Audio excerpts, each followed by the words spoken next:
Black African power. What's good? What's happening?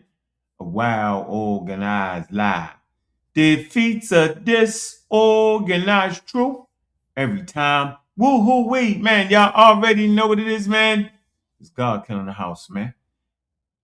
And I come to do what I got to do, and I'm going to do what I got to do. Standing tall, standing strong. Hey, man, y'all know what it is, man. Bobby banging this bitch. Let's go, family, man. I see Omar Reed. Shooter Killer Army is in the building, man. We trying to get it in, man. Sir Gold, Shooter Killer Army is in the building, man. I see Timothy Parker is in the building, man. Yeah. It's a great day in the neighborhood, man. Just got a chance. Smack Chief X around. It's always a great day when I get a chance to smack him around. I swear it is. It just is. I can't help myself. All that peace talk, trying to promote the debate, that's out the window. We right back at it. Right back at it. Goodness gracious. Cedric, Pseudo Killer. What's good, bro? What it do, man? What it do, God Killer? You're incorrigible. Weren't we turning over a new leaf? Yeah, we did. To demonstrate a better rapport in the group. Yeah, we did. What was that? We did, yeah. We turned up a new leaf, but not on Chief X. There's never a leaf. It's not an olive branch. It's not a leaf around. I couldn't hold it in. I know how it goes. I'm just glad I could move him in the middle of the street and let his own words beat him up as he doubled off. And now he even if he erased the videos, we got it all on tape. I could just play what we just recorded. Yes, sir. Right. So since he think he want to get it in, we gonna get it in if that's what he think he want to do. Easy work, baby. Man, we stay undefeated around here. Man, we might just have to move to the side and let somebody have a win. No, we're gonna pardon you. We're gonna go ahead. You can have that game. We ain't gonna show up. Yeah. At a certain point, since y'all playing in the minor leagues, go right on ahead. See if you get your weight up. You get your weight up. Ben Eaton has the green glow. Big up to Ben Eaton. He has the green glow. Green glow. Yeah, man. Man, make sure y'all like and subscribe, man. Get a subscription, man. It's cheap, bro. Yes, sir. $3. Y'all tripping. Yeah. Thumb up the video on your way in. On your way into the building, thumb up the video. Come on. Yeah, we're gonna get right into the presentation, man. We're gonna do it, then it's gonna go up on the Pseudo Killer channel, man. We're gonna do that. We're gonna get right into it. Cedric been doing his thing, man. This ain't the Friday show, man. What in the hell is going down? It's not the Friday show. It's the Saturday show. It's the Saturday show, man. All things atheist, man. You know what it is, man. We can recap all things equal. Y'all know what it is. I need to figure out. That ain't gonna be a title. People ain't gonna want to look at that. What you say? Methodological naturalism. Methodological naturalism. I got it now. Yeah, man, we gonna get it in, man. Let's let the people get in here. We ain't doing nothing with no 15 people in here, man. They must still think I'm over there on something. Man, make sure y'all throw us up and shut up around here, man. You know what I'm saying? Don't come in here loud and wrong and strong. Sew us up and shut up, man. Yeah. That's how we doing it around here, man. Sew us up and shut up, man. You know we got that debate tomorrow, man. Big up to all the pseudo killers, right? Known and unknown. Stealth bombing, we bombing on them, right? Appreciate all that. That's how we do it. We go ahead and get into the presentation, man. Not quite. Not with no 15 people in the building. The information's too good, right? Make sure you hit that Cash App early and often. Get yourself a channel membership. We're going to start putting videos in that so you can get it. I think it's important, bro. Welcome to the community Skeptics, man. I'm your host, Bobby Banger, man. How I'm doing, man? Shout out my partner in crime, Cedric. Said Talk is in the damn building. But another one of them great moments. Y'all know how we doing it, man. Crystal clear, accurate scholarship, man. And then make sure y'all support our family shows, man, the Galaxy and Beyond, man. Make sure y'all support that. Guy, Juju, and none other than Space Age African Anthony. You know what I'm saying? Ken, man, join the astronomy club, man. Feel me? You were saying something, Cedric? I said, yeah, definitely one of my favorite shows. It's a show where I just get to sit, be quiet, and learn. Mm-hmm. Yeah, man. We getting it in, man. And just be aware, man, the homo ignoramuses around you. They're out there, right? They have fact repellents. They repel the facts. Their head in the sand habit. It's regular. Avoidance evidences. They avoid all the damn evidence. Yes, they do. They avoid all evidence on a regular basis. They actually do. And, look, man, very, very, very, very, very, very, very, very, very interesting. And I would like to put this in. I forgot. I can't believe I left this out thing. I don't know what I'm doing. So the people getting here, man, we got 20,000. That ain't enough. It's not enough. It's not enough. Not enough. Yeah, share the link. Share the link, man. Share the show. Get them up in here, man. Avoid the homo ignoramus, blinders of denial, misinformation, I believe, small brains, earplugs, comfortable public, comfortable with the nonsense. Information is always from the dinosaur age, man. Yeah. And I mean, always there, bro. The believing brain, the believing brain. And your five senses. Yeah. Oh, man. Mm-hmm. Trying to tell you, bro. Trying to help y'all out and get y'all started, man. And we had a great show yesterday. We did. Had a great show. And I would just like to say, Aoife was on here. Oh, we see Aoife here. It says he got, after the show, the next day, a reporter stopped and said, "What happened on the pseudo killer show last night?" Aoife replied, "I don't know, but pass me another drink." Shout out to Aoife. Shout out to Aoife, but get that man another drink, man. Aoife did his best delirious. Y'all see Eddie Murphy in delirious? This is my house. I pay the bills around this house. It's my house. Nobody come out. Oh, man. Boy, I'm trying to tell you, man. He got interviewed right after the show, ladies and gentlemen. He don't know what happened. They say, give him a 25,000 ain't enough to do nothing around here, man. Hey, look, tomorrow is going down. I already got my thing. I got my name. It's the Bible, the Word of God. Two continental Africans will collide in this conversation, debate style. Sekou Keller versus Easy Band. One representing Africans in scientific literacy, and one representing Africans in Christianity. That's going to be a barn burner. Somebody going to get beat up. I don't think that Bible can stand up. Science, is undefeated, man. So we're going to see how he come out, right? Remember, he was a Muslim Christian himself, and, this going to be easy work for him. So, man, get the tickets, man. All right? It's important to get that. All right, here we go. 25. We ain't doing nothing until we hit the 30, man. Go tell your friends, man. Let me drop some links, man.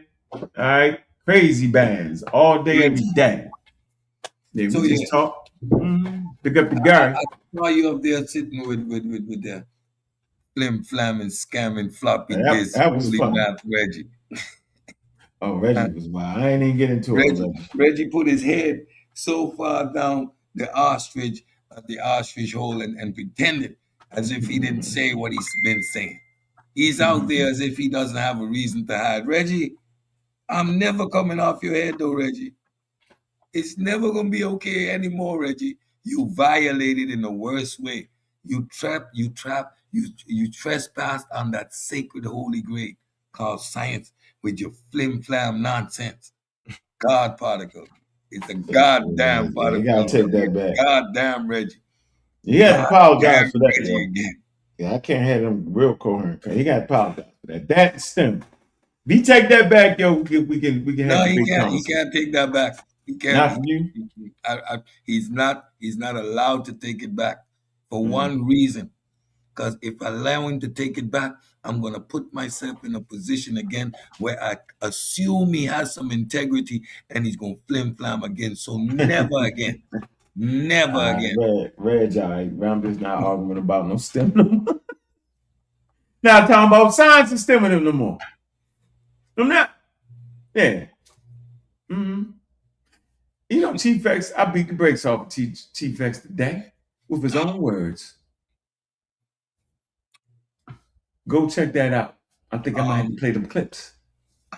I'm definitely sure I heard Mediterranean Africans, not Mediterranean Africa. They were Mediterranean Africans. What's that? Whether he said it today or not, he said it on them damn clips. And my only point is that you say indigenous African, but you explain everything about them outside of Africa. Mediterranean, Levant, Elam, all. You know what I mean? That's my point. I don't get it. I don't get it. I get it. I get it. I totally I totally get it, bro. Right? It is what it is, man. But we ready. All right. And yeah, we ain't moving. You gotta say doing that one. Yeah, we ain't moving. It's 23 people, yo. This is an interesting conversation. Look at where we are, and look what we're doing. All because you did a presentation right in line with what we always do, explaining the scientific method. Everybody, everybody's emotions got involved, everybody's feelings got involved, and nobody took the academic time and the academic rigor to actually understand the conversation. Yeah, I don't actually know what the hell we ended up talking about. You see why I've always been a stickler for terminology. Cedric, you don't play fair. You're too strict. You know, it's because we are going to reach to these moments where my 8-year-old daughter, examining how a seed germinates, is now doing science. No, she's not. She's learning basic observation skills. Basic observation skills. The way to engage with a natural phenomenon. That's it. A foundational step, the acquisition of knowledge. But she's not doing science. But on her podcast says science experiments. So y'all, this is the level of the conversation y'all actually having. We learned yesterday with the Needham dilemma that we are framing this conversation incorrectly. When we say modern science, we are thinking as if these other civilizations had a bad or a rudimentary modern science. No, it's their own knowledge systems, indigenous knowledge systems. That's what it is. So we conflate and we use these words, and now we're here. So we got to do this step-by-step process so we understand this whole system holistically so we don't make these silly mistakes when we're reading documents that actually weren't designed nor supposed to be read by the layman. These are scientists, these are historians making a case, and they're writing and producing these documents. And when they say ancient science and modern science, they so you, the reader, the academic, actually knows and understands what they're saying. So now we're here in all the confusion, assuming everybody's a scientist and everywhere has science. That's You not say everybody. That's a lot. everybody has science. Yeah. I mean, everybody had it. Yeah. Hunter gatherers had it. Gatherer had science. The chef at the local restaurant had it. Cooking on some outdoor fire is science. Burning a piece of raw meat is science. Tracking animals is science. Everything is science. Come on. Mm-hmm. When does science start? Science starts. We're going to see when science starts. Today, we're going to see when science starts, KL. That's exactly the exercise I've been doing over the last couple of days. I explained what science is and what it's not. Mm-hmm. I explained natural philosophy, what it is and what it's not. Today, we're going to look at methodological naturalism, the framework which produced the system of application. Next episode after this, I'm going to explain the scientific method, right? Because philosophy produces a method, and even that method required refinement. That method was refined by ways of thinking. That's why your PhD is in philosophy. This is a conceptualization. It's how you think produces what you do. Yeah, we was I think a good example that we was all talking about the server, man. Mods, drop the server link. I think we was talking about that China had actually developed a magnetic compass. Yeah. Right? Yeah. Now watch this. It's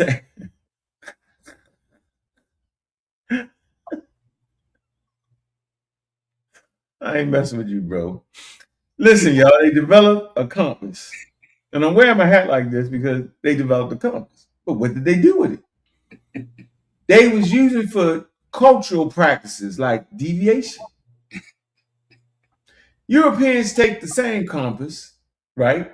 And do what? They start navigating oceans and stuff like that. See the difference? Frame of mind. It's a frame of mind. So the Chinese use it for cultural practices, right? Which can only be used in China. Get the example. You can only use that in China. If you take it somewhere else, right? That's gonna be what? It won't be Chinese deviation, right? If you take it somewhere else, it'll be whatever they're doing. Nobody's gonna Chinese deviate in their country, right? They're gonna do deviation like that. They're not gonna understand the cultural practice. And why would you be in Australia with a compass trying to use quote unquote Chinese deviation practices? But watch this. But if you take that same thing used for deviation in China and use it for navigation, then the whole globe that has the ability to build ships will use it to navigate. Like to add to that? It's exactly what we're talking about. Your frame of reference. So you see, their frame of reference, they had a piece of technology that could have allowed them with another frame of reference to sail around the world. The European that doesn't have their cultural baggage saw a tool, saw an instrument, and applied it to their worldview, which was at that point in time conquering the world, exploring the world, navigation. This tool provided them with an instrument to find true north, easy, reproducible, that they can manufacture, and now, boom, they're off to the races again. So their frame of reference took what is a tool for divination in one culture, right, to call the gods or point out where the gods are, is used to dominate the world in another culture. The same tool. It is the frame of mind. It is the ideas behind what you are doing. And that is why science relies on a paradigm shift, a particular way of thinking and viewing the world. We touched on it last episode when the world became about natural philosophy. But we're going to see today too that natural philosophy wasn't it. These people were making it up. It was authoritative and it relied a lot on purpose, God driven. What is the purpose of this rock? This rock has a divine purpose given to it by the gods. Its ultimate purpose is to be heavy. It's to weigh down things. This is the way these people thought, right? Again, we talked about it today. When they realized, when they realized that Aristotle, that wasn't the grade. That wasn't the standard, bro. That's when it took off. They divorced themselves from authority. Nature became the authority. That's the difference. Even in the Islamic golden age, the authority was Islam. The authority was the Greeks, the Greek philosophers. That was the authority. When they are the authority, you do not get to science. Why? Science relies on nature being the authority.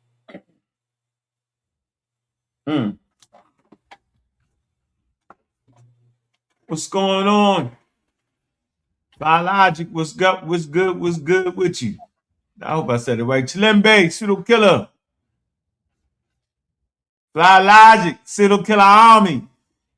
Pseudo killer, show enough debater. Yeah, he a good debater, yo. Yeah. Yep. Yeah, man. He got good that debater. He got that rap swagger with it. Flow with it. I know Nice. Fontaine, I got you. I'm saying it right though, Fly Logic. Yeah. And then he a good then he's an excellent rapper, yo. Yeah, I'm definitely a fan of his work, yo.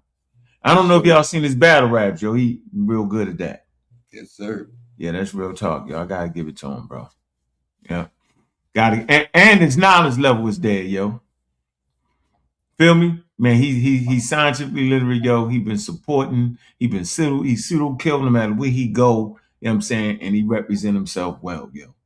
Whether it's hip hop, whether it's battle rap, whether it's making music for the team, you know what I'm saying? Just period, man. He definitely be killing them pseudos, yo.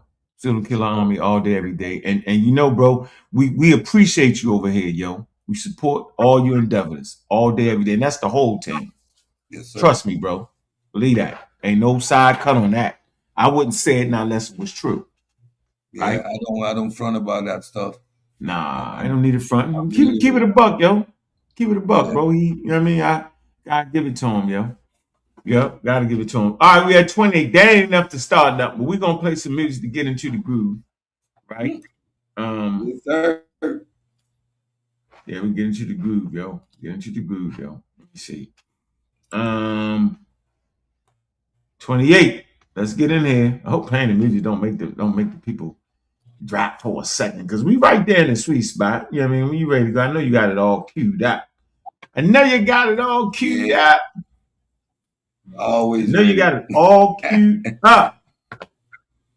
All right, let's see what the God. Did we do the God killer? You know when I go on a mission? What's that? Yeah, them with the God killer. Let me see. Protected by the Black Widow. Protected by the Black Widow. Good juju. Bad juju. I speak loud on the mic. Knowledge to the people. I speak loud on the mic. Knowledge to the people. Where the fuck you been? Bomb little niggas again. We buck the trend. It's been a trend. Poor desert. Eagles again. Never say this line again. Never sipping Heineken. Black Panther. Panther riding again. Always on my mind to win. I'm where I supposed to been. Black Widow protect me. Feds lose again. Nigga, cheat the win. Dope fiend never win. I speak loud on the mic. Knowledge to the people. Protect the youngsters. We pull Desert Eagles. Never say this line again. Never sipping Heineken is where I win. Black Panther riding again. When niggas break wild, no slack. I'm cutting like an axe. Kick door can cut in the tracks. Good juju. Bad juju. Never been in a gang but stay crewed up. We answer beepers, can't be tracked, computer hack. Protect the weaker, don't wear tattoos. But if I did, it be the reaper. Never say this line again, let truth be where we begin. Christians talking reckless, claiming we born in sin. Capping, let us begin. Pseudo killers to the rescue again. Never tripping, we teaching STEM forces, those tripping. Choose again to the pseudos. It's always grim, we play to win. God killer again. Always time to defend. Bit the trend, King souls to the king. If I can, chill and be Ken. Malcolm Finch, those niggas for the win. Take talk, bitch, walk. Advanced time enough for them youngins. Space age Africans. Anthony with the space. And yeah, jump, we smacking them.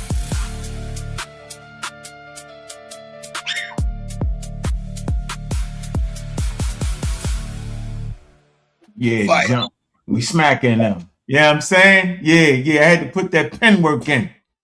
Baltimore style right there. You know what I'm saying? Put that pen work in on it. Yes, sir. Yeah, put that pen work on them. That's how I do it. You know what I'm saying? Put that pen That work is on fire. them. Yeah, that's that pen work. Straight up You know what I'm banging. saying? Put that pen work on. That's how you I do it. like that. Yeah, I like talk. that beat, yo. Say That beat is talk. fire. Yeah. All right, so yeah, we right there, man. Go ahead, man. Start that presentation, man. Let's get that in, man. All right. Look up the Juju. It's in the damn building. Kyle is in the building. All right. Let me know when we're ready to rock and roll.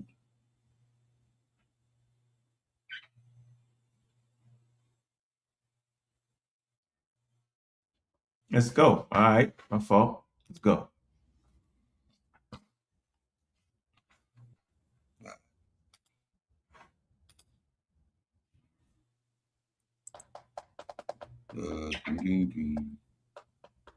All right. Ready?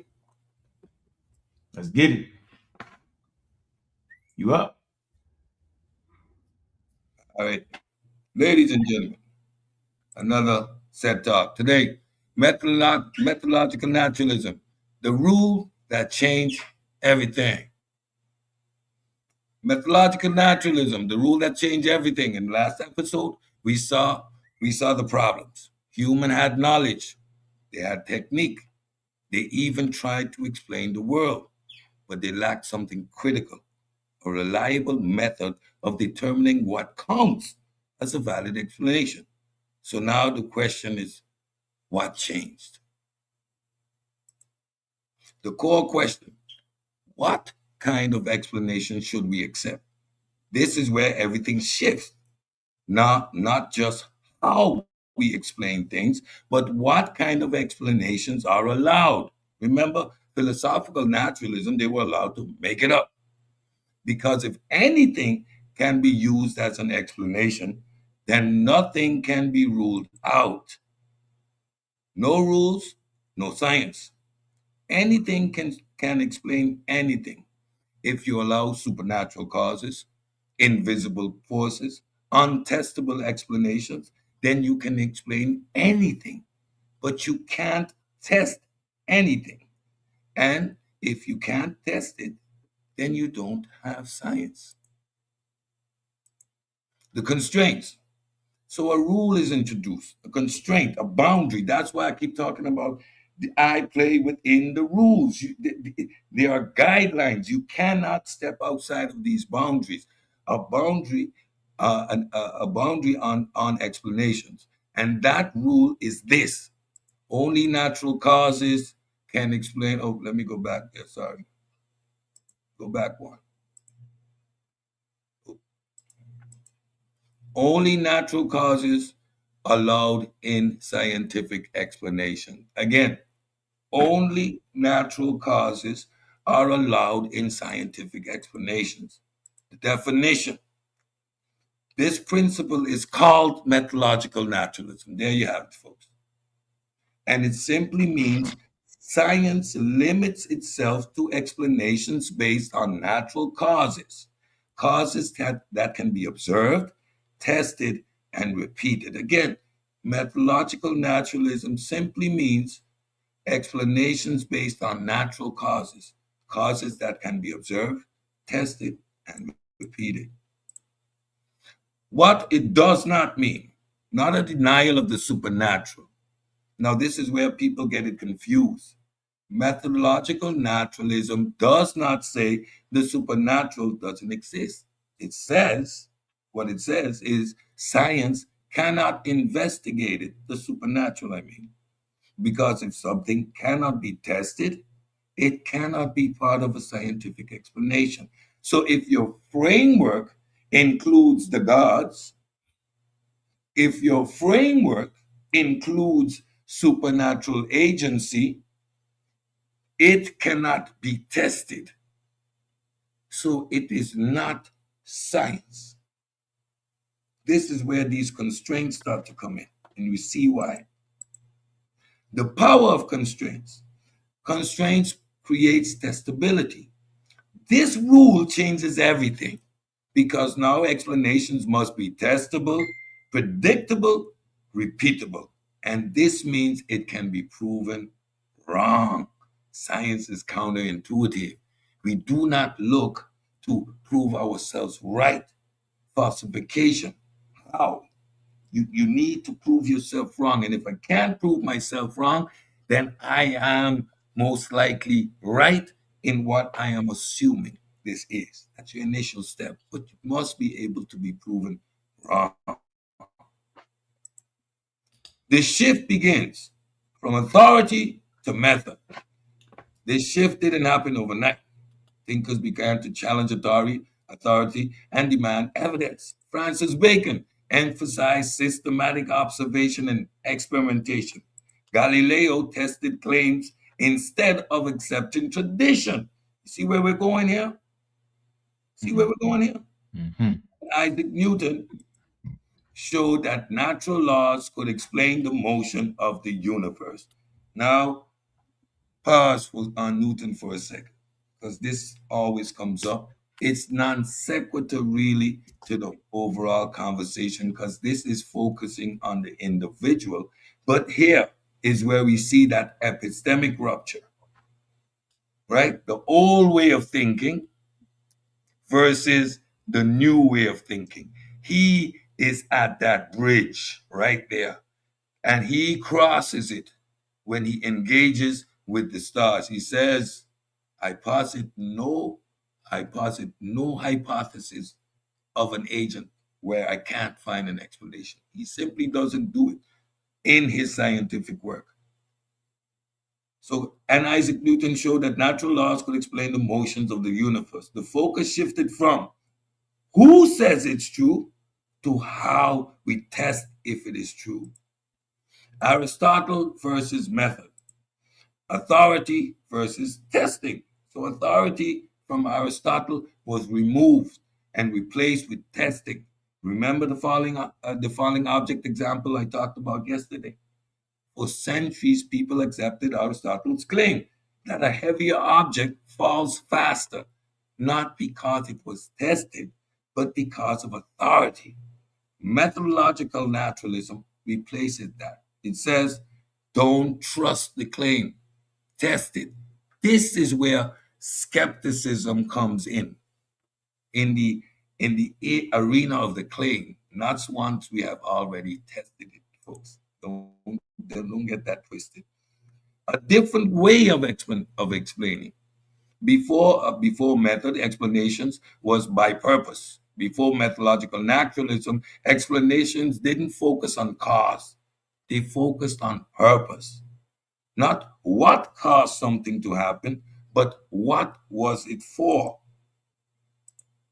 Theology, teleology explains explanation by purpose. This type of thinking is called teleology. It explains things in terms of goal, purpose, intended outcome. That philosophical why. Yeah, this is the purpose, the essence of the thing. Aristotle view everything had a purpose. The idea was central to Aristotle.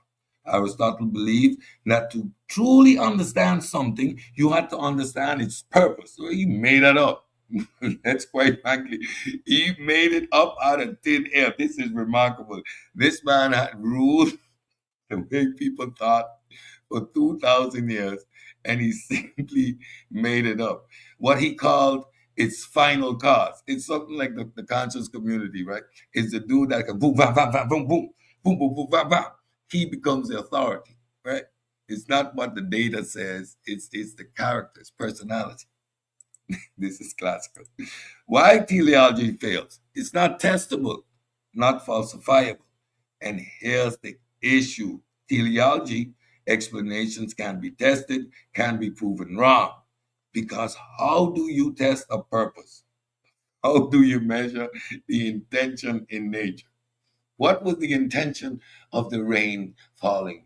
To wet the earth for, and how do you quantify that? Do you see the problem with these type of framework? So even in the golden Islamic era, my good brother Chef, this was the foundation. This was their framework. So you can understand, even when they challenged the authority, it was within this framework that the authority was being challenged, not necessarily in the sense of methodological naturalism. All right? So the framework, natural causes, testing, knowledge. Once you limit explanations to natural causes, you can now test them. And once you can test them, you can build reliable knowledge. And that is the foundation of science. Here we go. We're there. We're getting there. You see now how even with all those technological advancements that they were doing in the Islamic Golden Age, their framing was still authoritative and theologically driven. You can't get there with this type of thinking. You needed to a step further. You needed to develop methodological naturalism. What comes next? The scientific method. So this is my next episode. We're going to get into that. Now that we understand the rule, see the rules of engagement. This is why I keep saying in all these conversations, I've stuck to my guns. I stayed right there on purpose. If it's not methodological naturalism, it isn't science, because we have seen why that foundation came into being and why it's absolutely necessary. So now we're going to talk about the scientific method. Now that we understand the rule, the next question is, how do we actually apply it? How do we test ideas systematically? And that's where the scientific method comes in. Science begins with a boundary. So now let's lock it in. Science does not begin with tools. It does not begin with knowledge. Remember that pyramid: knowledge, technique, tools. So the knowledge, you create tools. So science does not begin with tools. It does not begin with knowledge. It begins with a boundary, a rule about what counts as a valid explanation. And that rule, ladies and gentlemen, is methodological naturalism. Now you know why I have been so focused and so stuck in my position on this rule, because now you've seen how we've been taken around the globe, done the whole prying and discrediting and all of this, and we are right back here. So next episode, we are going to go into the steps that lead to that produce the scientific method. Now that we have established the philosophical framework on which you can build, without this paradigm shift to methodological naturalism, you do not get to science. What you get to is indigenous knowledge. You get a compass that is used for divination and not for world travel. Thank you, ladies and gentlemen. Short, sweet, pseudo killer style. There you go. There you have it. Bam. Man. Yeah, you know, we're gonna be doing a detail on the Islamic, you know, cause at those particular periods it was real close, yo. You know what I'm saying? Like I give the, you know, the House of Wisdom and all that, I give it pre-signs. I push them. I might push them like pre-signs. You know what I'm saying? Pre. Yeah, They they still are. ain't good there. Yeah, I give them pre. Yeah, they Yeah. did their thing. Yeah. They They definitely did their have that thing. authoritative framework, although they Mm-hmm. have the systematic method in place.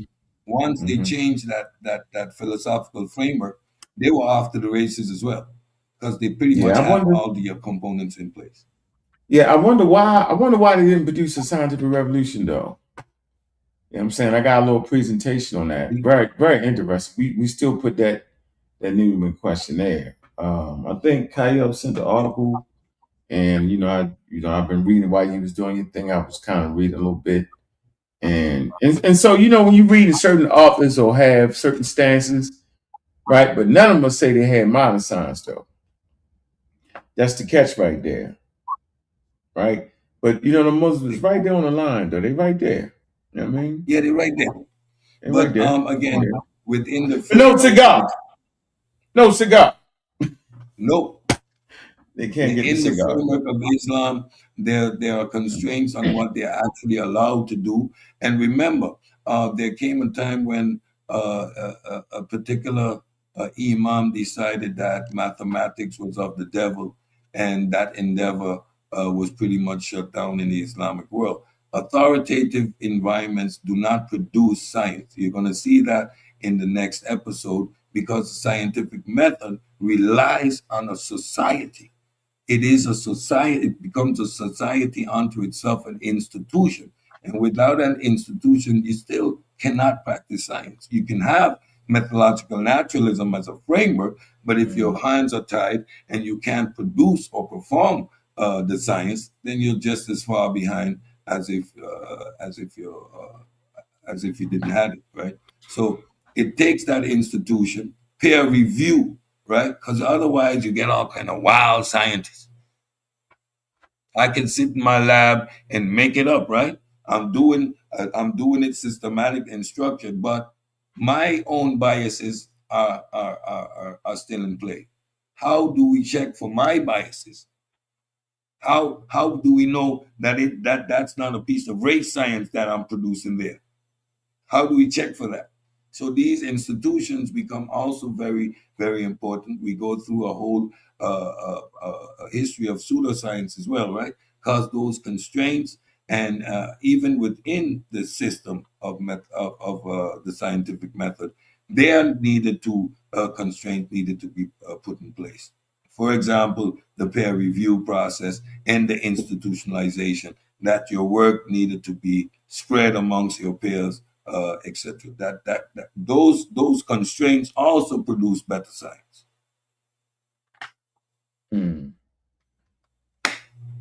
Interesting. I was looking at this source that which McCollum put up there. That's a good source right there. It's entitled, look in the chat room, Laws of Three Stages. Private chat. Yep, it's in the chat. Comte's law developed in this order: mathematics, astronomy, physics, chemistry, biology, sociology, science is queen, The Comte's, am I saying that right? Comte's hierarchy. I think I'm saying that right.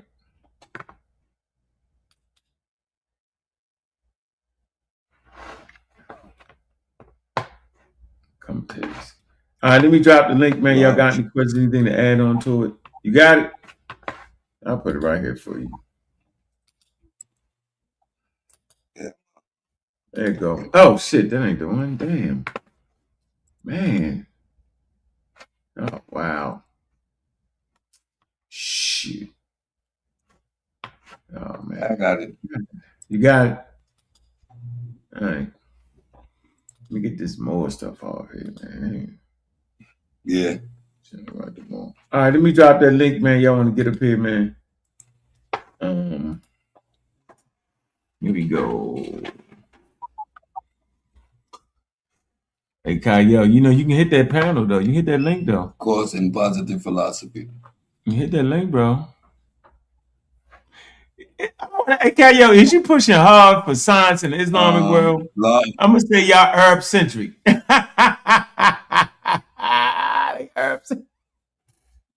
How they move from hey yo you Eurocentric to Arab centric? That's funny.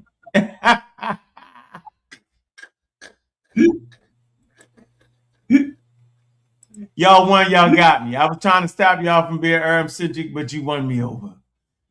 I'm Eurocentric, Arab-centric. That's what we doing. What we doing here? Come on, man. No, actually, scholars, you gonna find no scholars. You'll find like what? Let me see. They'll play them games. I will kind of sort of yeah, you ain't getting nobody to stand all the way on top of that, yo. They ain't gonna do that. They ain't right stand up on that, man. Shit. Mm-mm.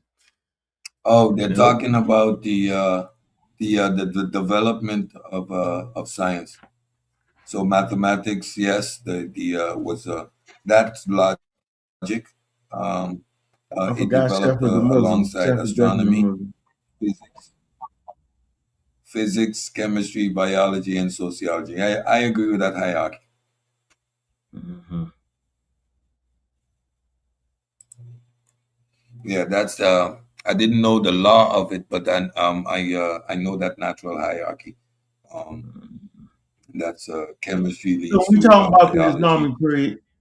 So when we talking about the Islamic period, we can just go ahead and agree that they didn't produce the scientific revolution. Check. What's going on, Kia? What's on your mind, brother? What you What's saying about the happening? Muslims? What you saying about them? Don't tell me you Arab centric now. Nah. I am process and development centric. Let me All find praises out that to you promoting Allah. Arab. Oh man, what I tell you. Yeah, man. All praises to Allah, the most honorable. Crazy, man. But not, yeah, man. So I hopped on here, man, because I don't feel I feel like in this argument or in this discussion that y'all have, and I appreciate the presentation too. Said good job with that. Thank you.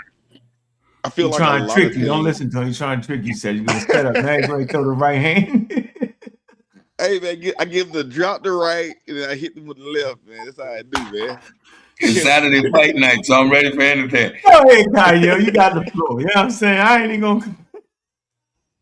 Yeah, I just feel like in this discussion, I think that and I pointed out in the chat a few key ideas that I see as fallacies for these arguments. One of those things is the anachronistic fallacy. Is basically we are judging ancient societies, and I've heard you even say this a few times, especially about the word black, about anachronistic and using terms and not putting them on people that are in the, Right. and that's literally what we're doing right now. Like when I say we, I mean that's what's being done. I'm not doing it, so I ain't gonna put myself in that one. But Yeah, I ain't think I was doing it either. I didn't think I was doing it. Go ahead though.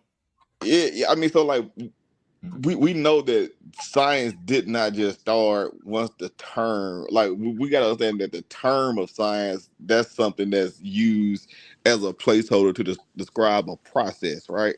Mm-hmm. And all processes have stages to them. No. The beginning. No, you gotta let them talk. Don't cut them off. Don't cut them off. Let them talk, bro. Write some notes. Go ahead. Yeah, I mean, but if you want, yeah, like there's not a process in the world that doesn't have stages to it. Like we can go round for round on that one. And science is a process. Like everything that we do for the most part has a process for it. You know, you have its inception, the formation of it, then the refinement of it, you know what I'm saying? And like when we're looking at like modern science, that would be like the refining process, you know what I'm saying? But it doesn't discredit the fact that the key elements or the beginning of the process, which actually takes more in most cases to even invent those things, you know what I'm saying? And to even envision those processes, to even start that endeavor. And like for me personally, I just think that we need to give a lot more credit. And from my research, it seems as if a lot of those beginnings of processes through the scientific revolution were intentionally done to discredit other people at that point in time, so that a certain particular people had institutional advantage over the control of those processes, which may be good, may be bad, but we got to look at this holistically. And like I've sent you that Islamic source, and there's multiple sources from PhDs globally that stand by the fact that scientific method was something that came from the Islamic world, and then from the Islamic world was taken from Egypt and then disseminated to Greece. And these things had different stages and different changes that happened, like anything else. Like the first phone that was created, that phone turned into a CB radio or a phone that's in your car. You know what I'm saying? Then it changed into a cell phone, and then we got satellite. Then we got all kind of different things for communication. But that's a process. It doesn't mean that first phone wasn't an actual phone. It just means that things have been refined and made better. Okay, Right, so you're Yeah, wrong. let him get it out. Let him get it out. Go ahead, man. Let man finish. Yo, that's kind of, Okay, what am I wrong about? No. Finish what you're saying. Don't even Not, listen to Cedric, bro. nah, I'm done. I'm You wrong. know, I did like if I'm wrong, let me know where I'm wrong at. Sid. go ahead, say it. Go ahead. You say Science go and methodological naturalism, done. ahead. Say that one more time. Science is a philosophical position, methodological naturalism. If you're not practicing methodological naturalism, is that not your philosophical framework? You're not practicing science. Done. You see how quick that is? Okay, so you have methodological naturalism practiced in 500 BCE as well. So what's your point?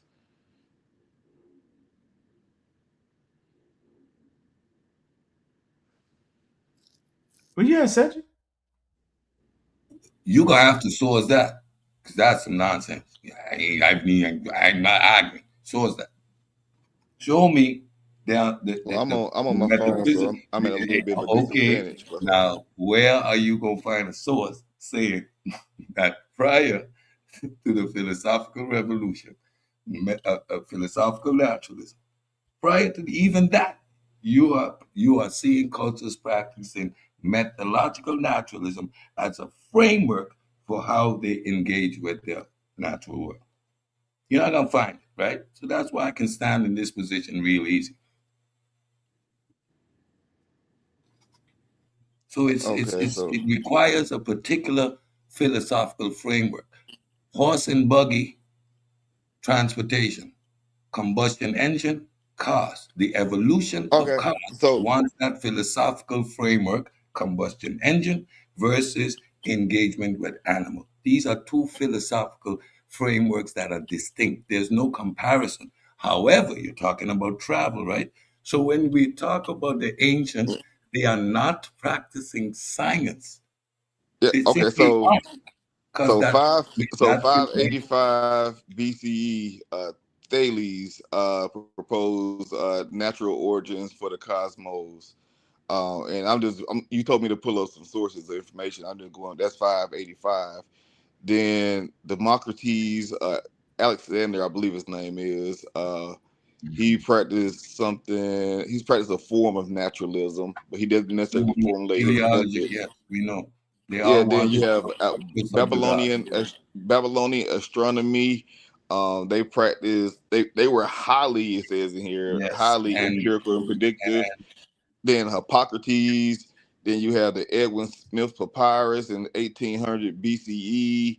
Then you have them possibly copying text for 2500 BCE. So what this shows is a stage of process, like I was saying earlier, of philosophical naturalism developing as part of the scientific method. The difference is what you're talking about is the codification that happened in the 16th, 17th century, that mandated that be part of the scientific process. But it clearly is evident in history that these things were in science at those point in times. So I'm going to say this one more time. If your philosophical framework is not methodological naturalism, you're not practicing science. It's that just Okay. easy. All that other argument, all that other stuff you're saying, it's Yeah. not relevant to this conversation because we know when But this I just gave philosophical you I framework just was gave you established. but see, Natural causes I just gave you and You gave human like 5 four clear sources and you don't examples accept it, of that Kyle. agency. though.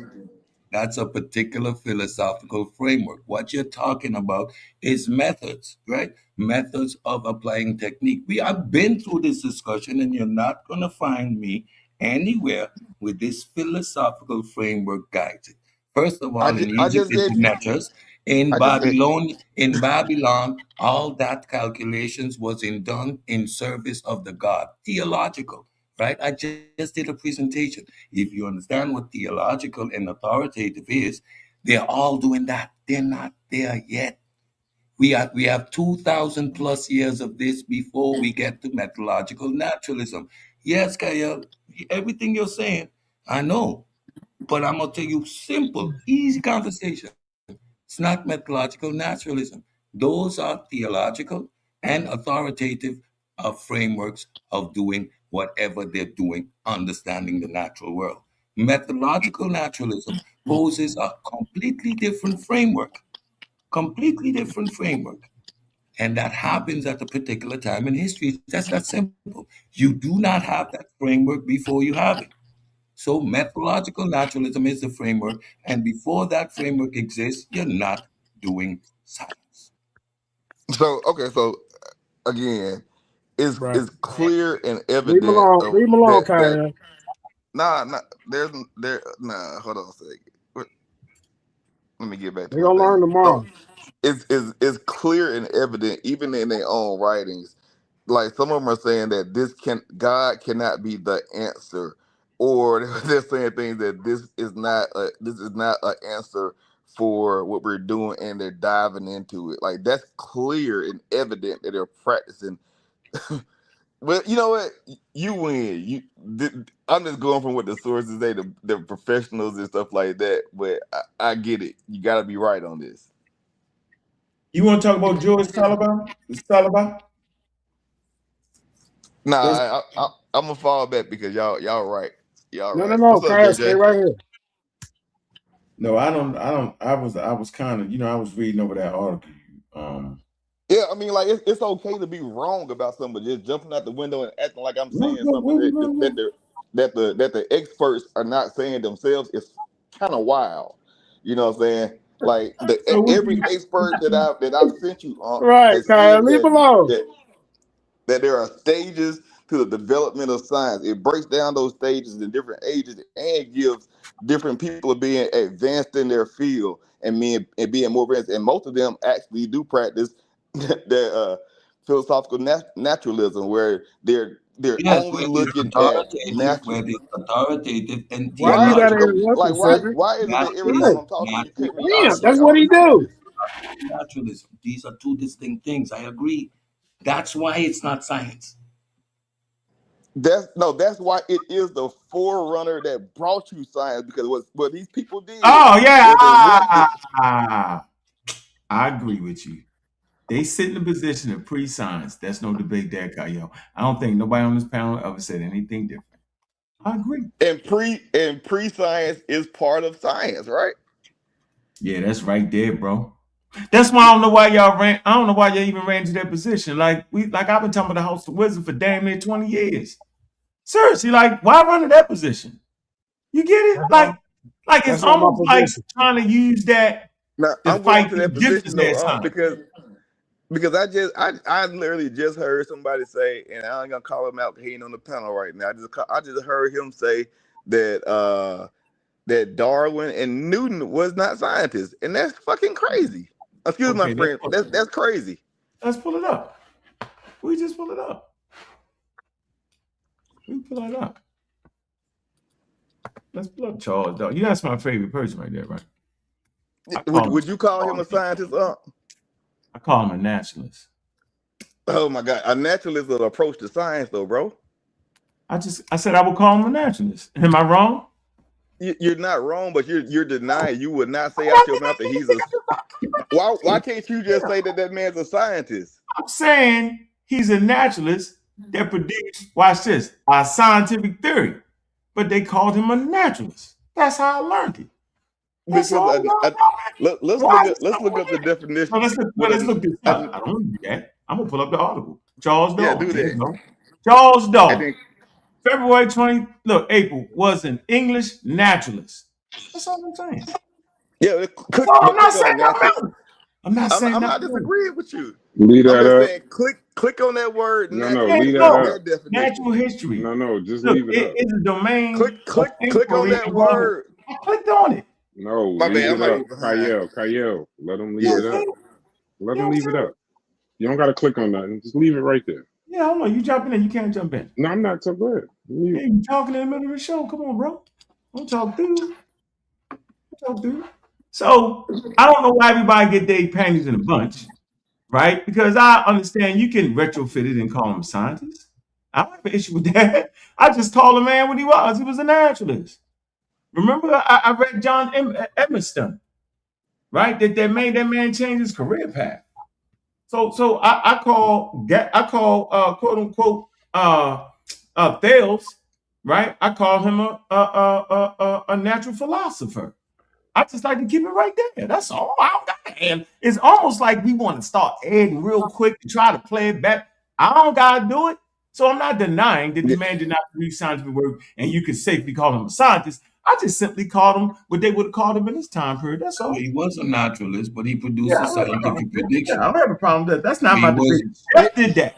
Okay, Chef did that. That's play that wild game and make us argue about that. That's stupid to me. Yeah, he was documenting nature, and while documenting nature, he realized something, right? He had created a hypothesis, and he posited a scientific theory, but he wasn't engaging in being a scientist. He was a naturalist. He was out there documenting the world, a geologist, and these type of things. That's what he was, a naturalist. He produced one of the first pioneering novel testament predictions.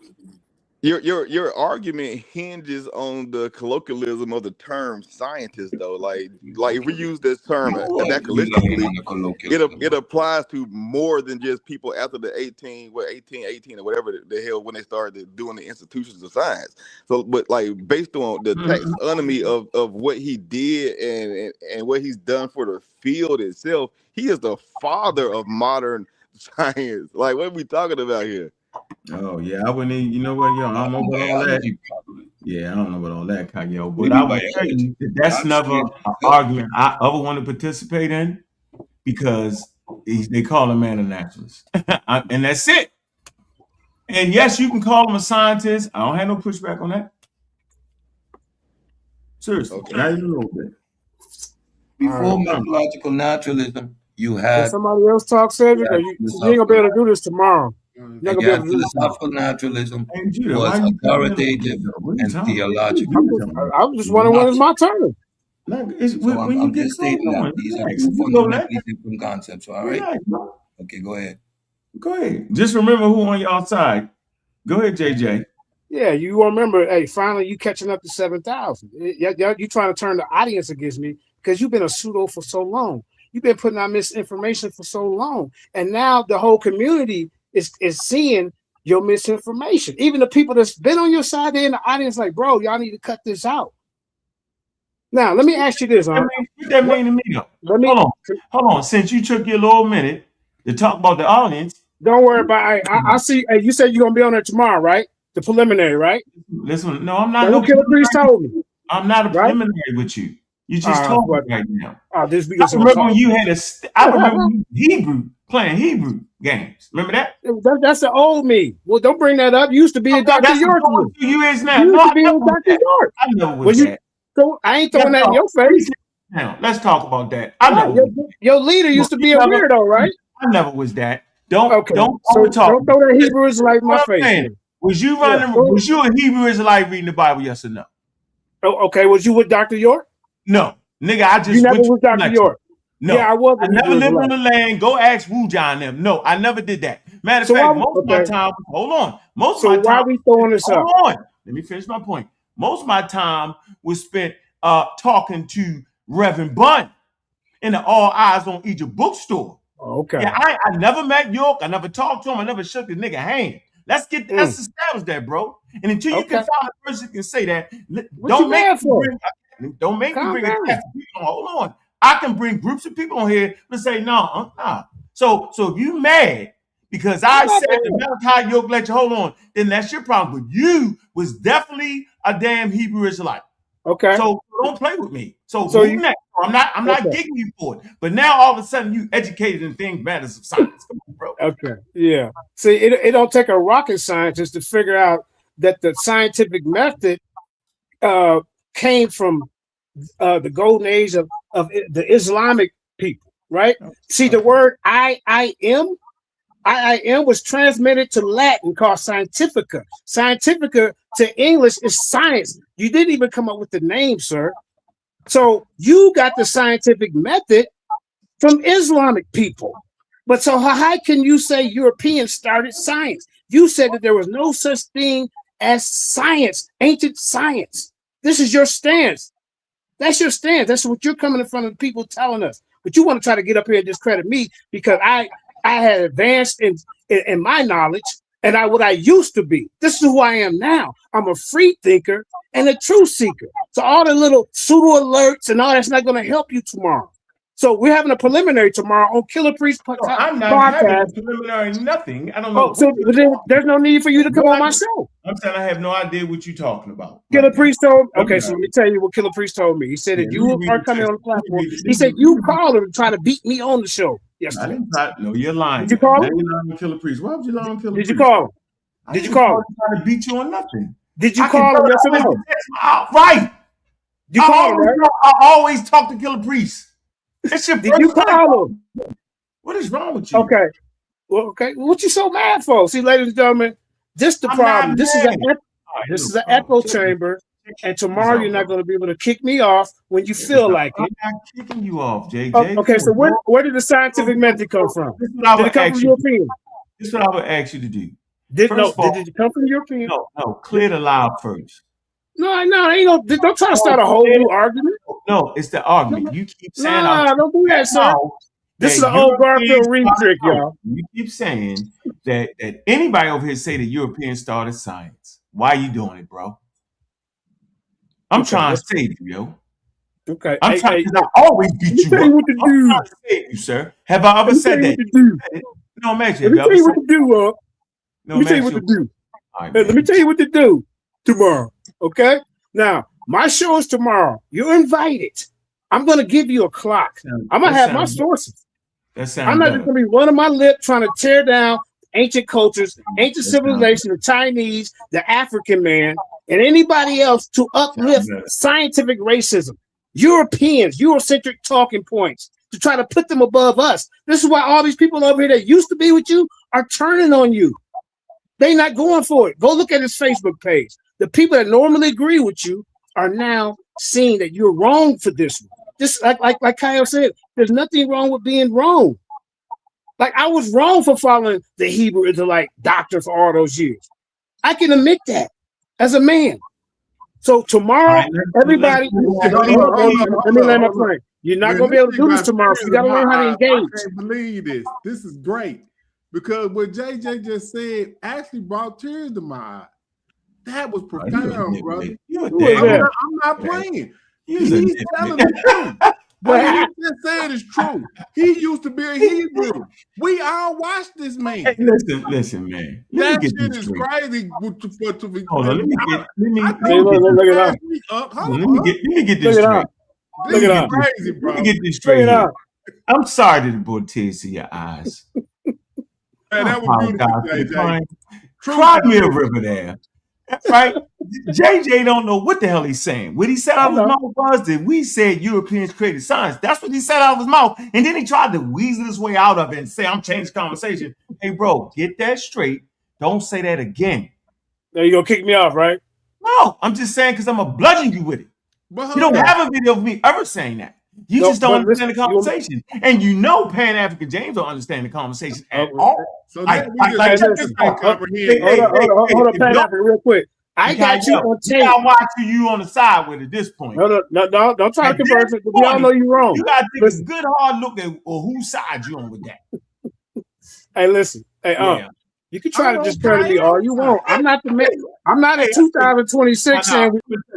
Let me get all y'all straight here. Check this out, man. Because a bunch of flaming pseudos start running their mouth all of a sudden, I don't give a damn who agrees or disagrees. What they can't do is bring qualified sources. I'm going to say it again. Bring some qualified sources, and we'll all together put them qualified sources in a damn chat GPT, right? And ask if you're saying that this source is saying that, then let's see what it says. I'm tired of playing this wild. My screen right now, talk about sources and don't even know what the hell a real source is at this point. JJ Seven Down don't never know what he's talking about ever. He never knows. He don't know if he's a flying Hebrew. He don't know if he's an atheist. He don't know about science. Ain't nobody never said that Europeans created science. I'm trying to go against my people. Pan-African James, on the other hand, he's a nut. No. He don't know what he talks. Shaya, watch this. Bet. Okay, what Kyle just said. I don't know what Kyle said. See what I'm saying? Give me the source. Kyle don't know nothing. Man, I said you just said that. No, what I'm saying is the reason why. No, you're talking too much. Because of Kyle. Kyle is correct. Kyle said, I'm trying to figure out what's his point. Everybody want to act like they don't got modern science. Well, if they don't got modern science, then what the hell are we all talking about then? See, this is what I'm trying to understand here. If y'all are admitting that none of the people that y'all bringing had modern science, what the hell are we talking about? So how we all wrong then? Only you and Cedric is right. Just explain that to us. Come on. Hey, James, so are you saying that modern science was started in Europe?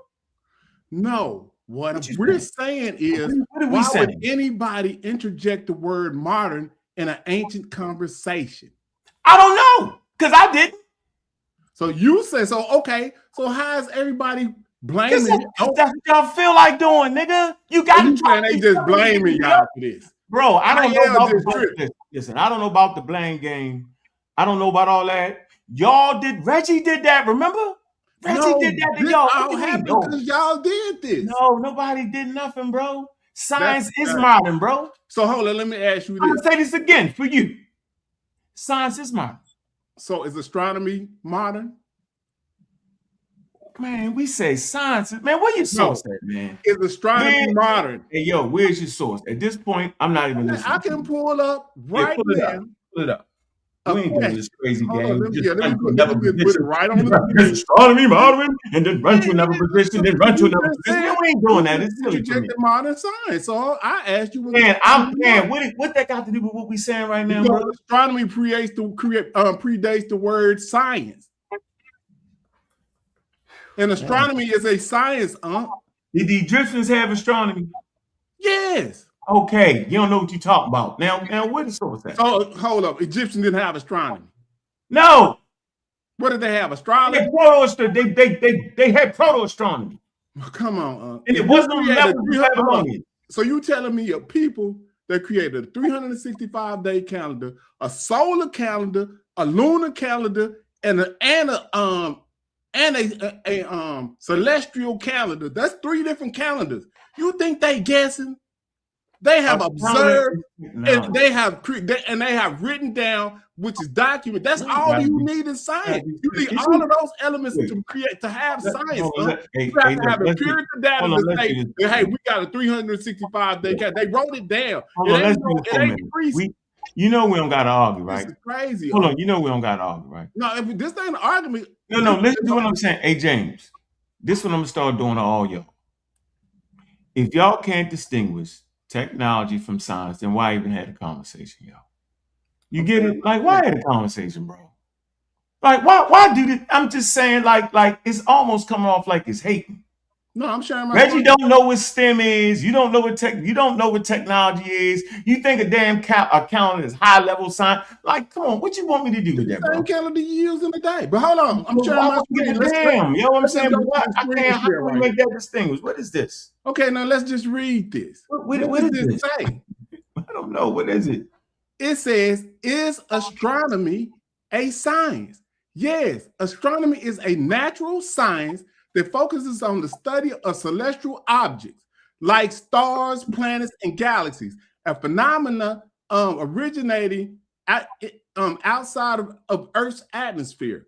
It relies on the scientific method using physics, chemistry, and mathematics to explain the origins of evolution in the universe. This is a science, Now watch this. You know what? I said, why is the word? Watch this. Why is the word natural? I apologize, James. I apologize. Hello, I asked it. Why is the word natural? James, I said I apologize, yo. I'm talking Chinese right now. Okay, let me stop sharing my screen. I just wanted I'm talking. Okay, so now is astronomy science? No, nigga, I never said it wasn't. I never said that. I said a damn calendar. It's technology, is what I said. You doing the rest of the stuff. That's why I pulled it up, because you just said it wasn't science. I said a calendar is technology. What is wrong with you, bro? I know. No, we're talking about astronomy right now. We're not talking about a calendar. I asked you was astronomy. You asked me was astronomy modern? Was it science? You said, of course it is. No, bro. Okay. I said the Egyptians didn't have astronomy. They had proto. It's what I said. The Babylonians had proto. It's what I said. So proto means the first. You know that, right? I don't care what it means. That's what they had. So they had the first science. Okay, man. You just What's up, Chris? MVP is on the panel. Go ahead, Chris. Yeah. When we talking about science, and you talking about ancient cultures weren't operating within the same framework. So it's a categorical error when you try to apply. That's to anybody saying it. Anybody saying it right now. When you're trying to apply modern terms to an ancient people, that's a categorical error, because they did not have the same framework that we have today.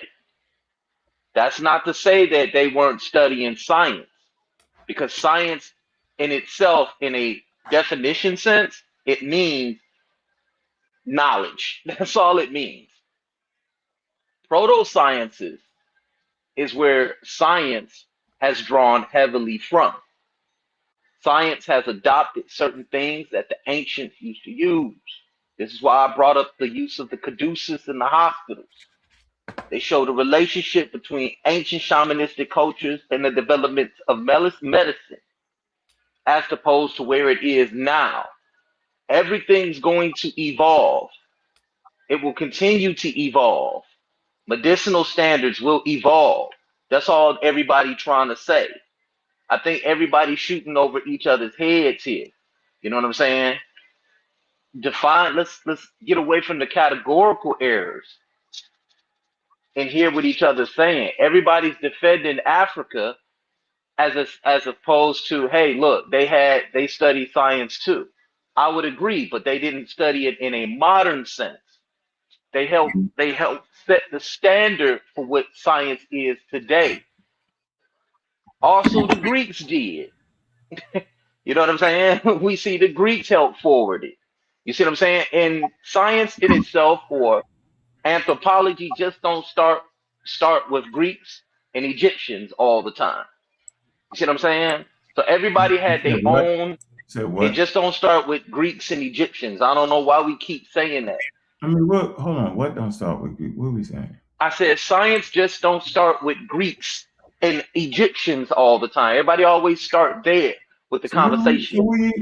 So who said that though? I didn't say you said that. I'm right there. That's a broad statement that I'm making because everybody say, "Well, look." Yeah, you gotta say them. You can't say us. We ain't never started. I didn't say you. I know, yo, but it's them wild. They wilding with that, bro. Like, I want you to know, for the record, James is having fun.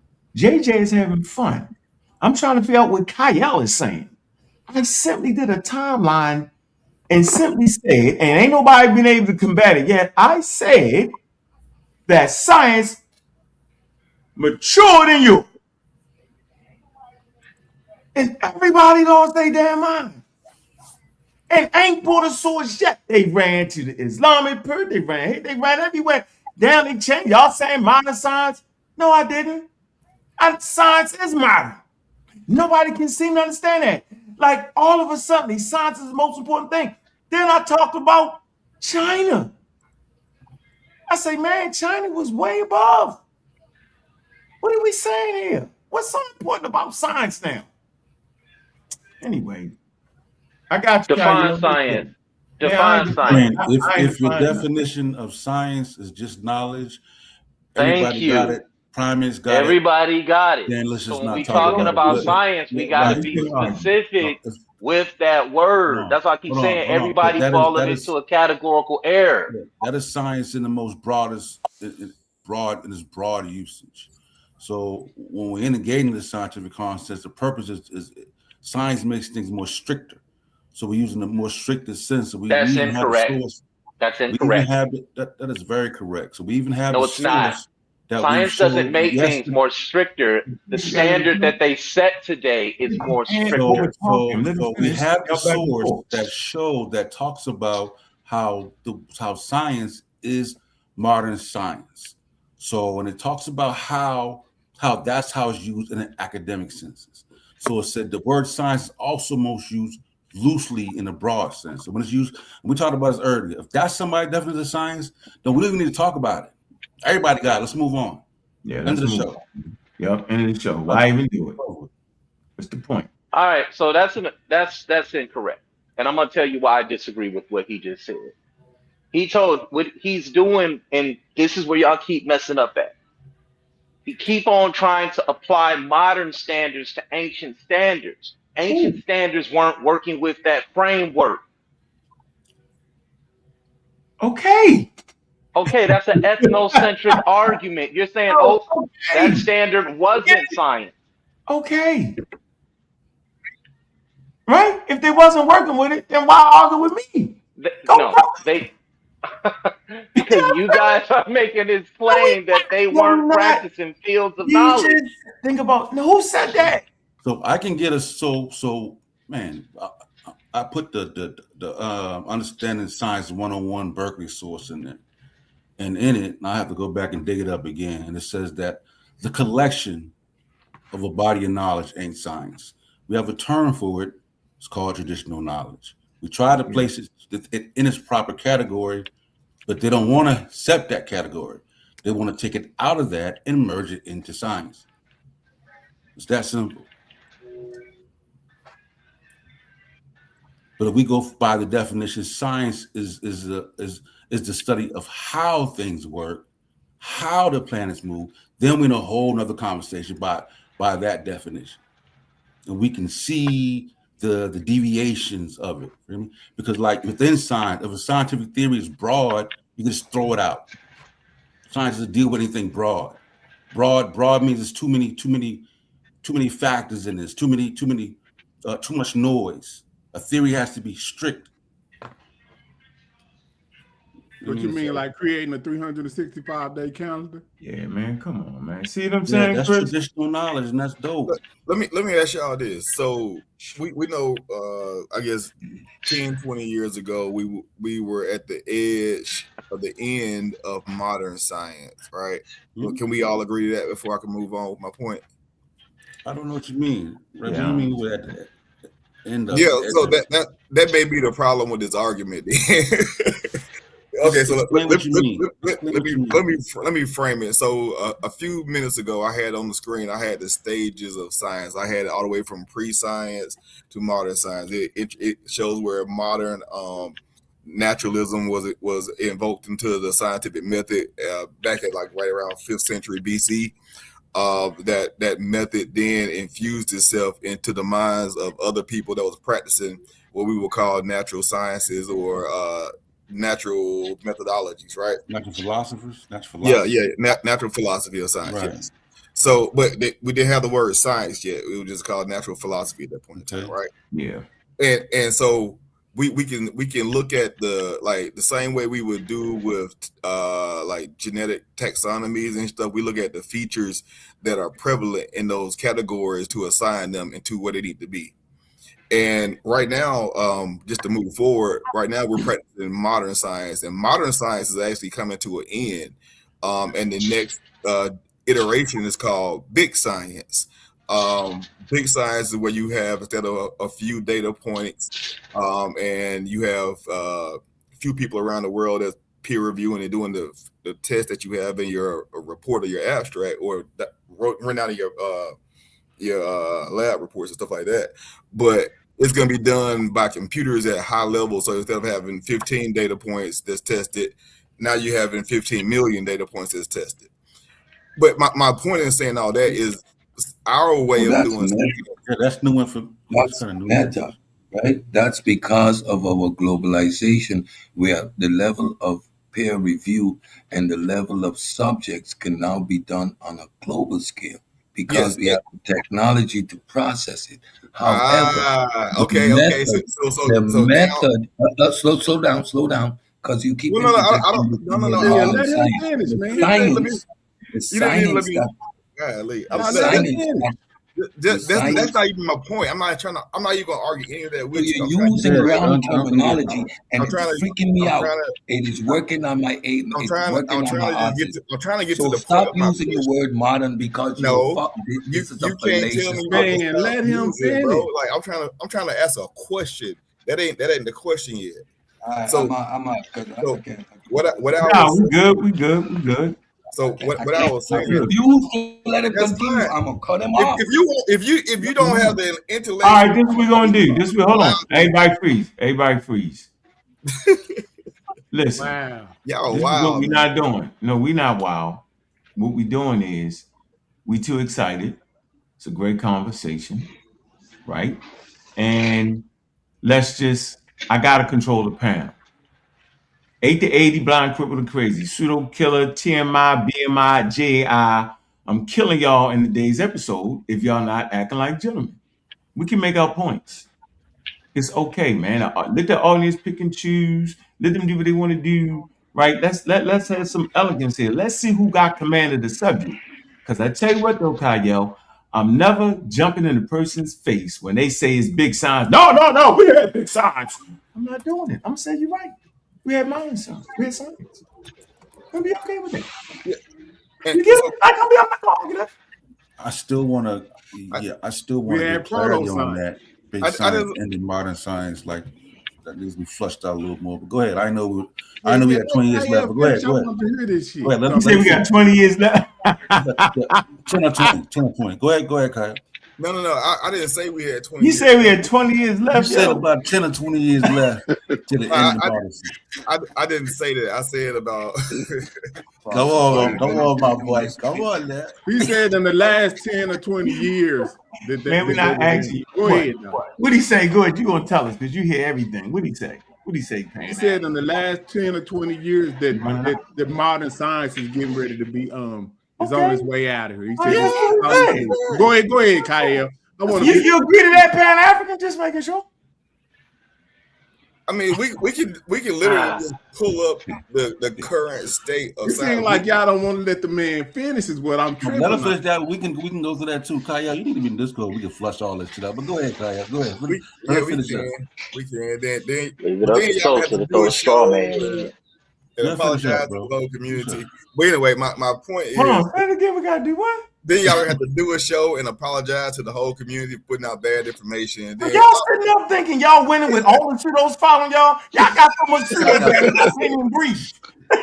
I'm just saying, if all the pseudos following us and then the stuff that he's saying is backed by the experts, then I'm cool with that. You ain't brought an expert that said that. You brought an expert that's actually going against the consensus, and he ain't still saying what you think he's saying. I tell you what we're gonna do. We're not gonna play this game. I'm opening up my finish. Jay. I want you to finish though. But I'm start putting any source y'all bring. We're gonna put in that damn thing, and because we do got big signs. Go ahead, Kyle. Please don't nobody cut Kyle. And we got a special guest on here. Hold on. We got Killer Goddamn Priest. Peace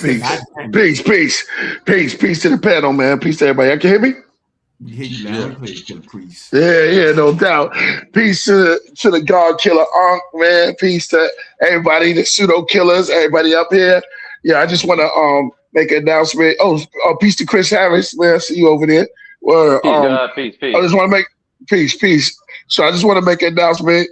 We're gonna have Ankh, the God Killer, and the pseudo killers he want to bring, and JJ on my channel tomorrow. So come on to the bar. Yeah, it should be good. I'm not biased. I'm gonna listen to everybody's point.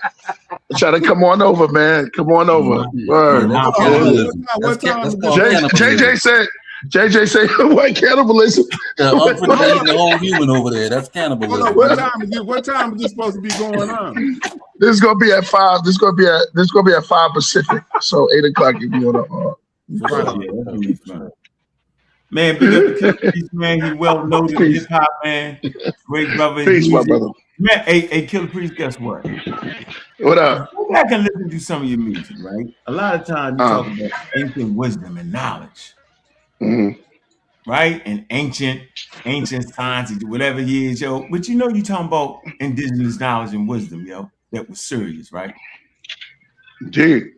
Right. So why are they trying to play around and mess with some old mining things? Now all of a sudden everybody crazy. Hey, Priest, don't fall for that nonsense. Don't fall for what you're doing right there. Don't fall for that. Hey, we finally got I can play Back to the Nebula right now, and you won't understand one word Priest talking about. Peace to Chris. Yo, you can come over. You can come over too, Chris. Anytime you want, my brother. Word. Okay, no I'm gonna get up out of here though. I'm in the middle, Peace. All right, go ahead, Kyle. Get your thing off, yo. But I got my ChatGPT open now. Any source you got, we're gonna put it in there. Anybody playing this game, we're gonna ask the question and make sure your source is saying what you think it's saying. Did you cross-reference? Are you going to be cross-referencing ChatGPT? You can do it any kind of way you want.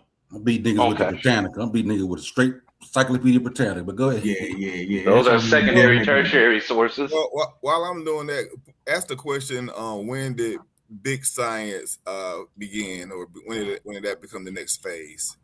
If you don't mind. But my question is, once we fully transition, because we all know that nothing happens like overnight. It's not like a flip of the coin. Things happen in processes. Like I was saying when I first started this, and I got told that science ain't a process either. But anyway, let me ask you though. I was saying that science is a process. You're like, no, it's not a process. With big science, Kyle, what is the shift? Huh? What is the shift? Like, I'm not gonna tell you. I'm gonna let. Is there a framework change? Or are we moving away from methodological analysis? Like, what's the shift that's making us move from big science? I'm not gonna tell y'all because y'all gonna argue with me. I'm gonna look. I'm getting information so I can go look it up. I'm not gonna tell y'all because y'all gonna argue with me. I don't know shit. Methodological naturalism ain't nothing but atheism on steroids. That's all it is. It deals strictly with the scientific method. It doesn't involve any philosophy in it. It eliminates all of that. That's all it is. MVP, in a strict sense. P and MVPs too, though. You tripping. MVP. I'm not going to talk about you, Sosa, how you go Google a word real quick and then try to present it as if you the scholar on it. We ain't gonna talk about you, brother. Nah, I'm well read, sir. And still a champion. And I'm still a champion. When you met me, I was a champ. I don't debate, bro. You shouldn't. So we got it right here. Read, study, and learn. Hey, bring me in on my computer right quick, since we're gonna sort up right now. Well, after you see the big science style of scientific research developed during World War II that defined the organization and character of much research in physics and astronomy, and later in biological sciences. Big science is characterized by large-scale instruments and facilities supported by funding from government and international agencies, in which research is conducted by teams or groups of scientists and technicians. Some of the best known big science projects include the High Energy Physics Facility, CERN, the Hubble Space Telescope, and the Apollo program. Yeah, you died right there, bro. Yeah, that ain't what you were saying. I don't know what you were saying. It is what I'm saying. Jesus Christ. This is... Come on. I'm trying to. Maybe I misunderstood. I don't get it. I'm lost. Yeah, you got us lost now, Kyle. He said big science gonna replace modern science, and then the big science existed while modern science in World War II. I'm gonna start keeping timers. How long it takes for y'all to figure out this some bullshit? It's a show, bro. That's a show, Cedric. It's a show, Cedric. Yeah, we want to be wrong. Kill me now. Yeah, I like that mantra. Kill me with your sword. I ain't mad. You threw him in the gladiator ring. You just stab him immediately. Man, come on, who wants to see that? They want to see. Yeah, we want to see it. It's a show, man. So now we figured out. So where we at with big science? Where that's at? What happened? My actual question is once this is fully established and accepted as a standard for the global community, and we move away from our current modern scientific methods, will the current methods and everybody that's a scientist right now no longer be a scientist according to you guys? Nobody agrees with that. You listen to the So Dawkins ain't gonna be a scientist? What is I'm getting lost, Kyle. I know it's kind of hard for y'all to understand. So let me break it down. Now can I go in? I'll say y'all can't understand what he's saying. Now let me break it down for y'all. Let's talk about the nonsense. Please. Modern science, that throwing around that term, and now big science, that's all playing with words. Science is modern. It relies on the philosophical grounding of methodological naturalism. Philosophical naturalism wasn't there yet. That's what authoritative and theological. That shift is what it is. You can't get around it. The foundation of science is not going to change. Peer review, falsifiability, that is established. The scale at which we process information is called meta-analysis. You do that by means of computers. Now we are in a position that we can go through all the data around the world, all the Chinese research, all the Japanese research, all the research from all the years past.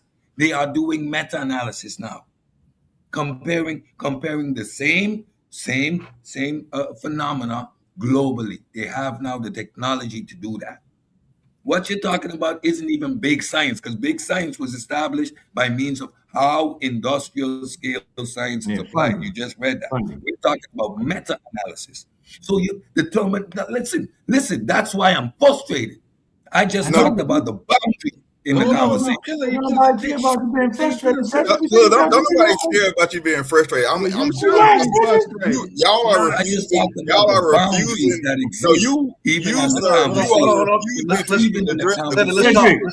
look at me. That shows that you're not even being genuine in the conversation. I'm in good faith here asking the question. Yeah. If he's wrong, he just wrong. He not come on. You don't turn your camera off. Make an apology when I'm wrong. When you got two left feet and you're back and you're backwards on that. Two left feet backwards, and I'm gonna pick an apology. Hey, but look, you can talk aggressive all you want to. It doesn't make you right though. That's my point. My point is, once these new things, once these new things get introduced into the field of science. No, you're doing good, Kyle. Hey, Cedric, check this out. Put your camera on real quick, just for me. Keep a good dialogue. You take your blood pressure medicine, nigga. Share Chris Green. Don't let him get you. Hey, Cedric, look at me. Hey, look in the camera. Hey, Cedric. Just roll one up, bro. Cedric, do you actually think they beating us up right now, yo? Roll one up, man. Kyle just came with some big sign. We don't know what he talking about. Yeah, but at least he with good faith. Calm down, bro. We not fighting them. Cedric can come over. Listen, Kyle come to my house right now, yo. And my kid's gonna say, "How you doing, Kyle?" Nah, get relax, bro. He might be walking with 2 feet going backwards, but let him do it. That's all the MVP gonna do. He gonna start running sideways. Share your damn screen. I wanna know. I'm people wanna books niggas is reading. Like, share screen. Share that screen. You sharing your screen MVP. Because we're going to put it right in that daggone thing. Don't nobody mess up the night. I want y'all to answer that question. Hold on. Damn, y'all would not answer this question to save y'all fucking pseudo lives, man. Hold on. I'm sorry, Kaya. I thought we answered the question. Repeat the question. Can you just limit it to just the question one time, brother? You went through the whole. I've been trying, Sosa. What I'm asking is, once these new ideas and techniques and procedures get introduced to science, the current version of science that we have is going to change it to big science holistically. And once that happens, are the people who practice science as we know it today, like majority across the world, are these people no longer going to be qualified or quantified as scientists because what the criteria has changed? No, yeah, but the philosophical framework stays intact. So no. Okay, so now we know the philosophical framework is what defines science, and we have the philosophical framework going back to BC times. So those people that practice under that philosophical framework would be qualified or be quantified under the term of science. If we can, go ahead. We can show that the shift happens right around the 1700. That's why it's marking. That's why we're marking there. We would have to go around the globe and realize, hold on, there's some more Earth left that we ain't considered. Man, and we find some more. You know what I'm saying? There's some shit like that, bro. Yeah, no, I'm not saying that everybody in the world in 500 BCE practiced this. Like, it was rare occasion. You sure? Man?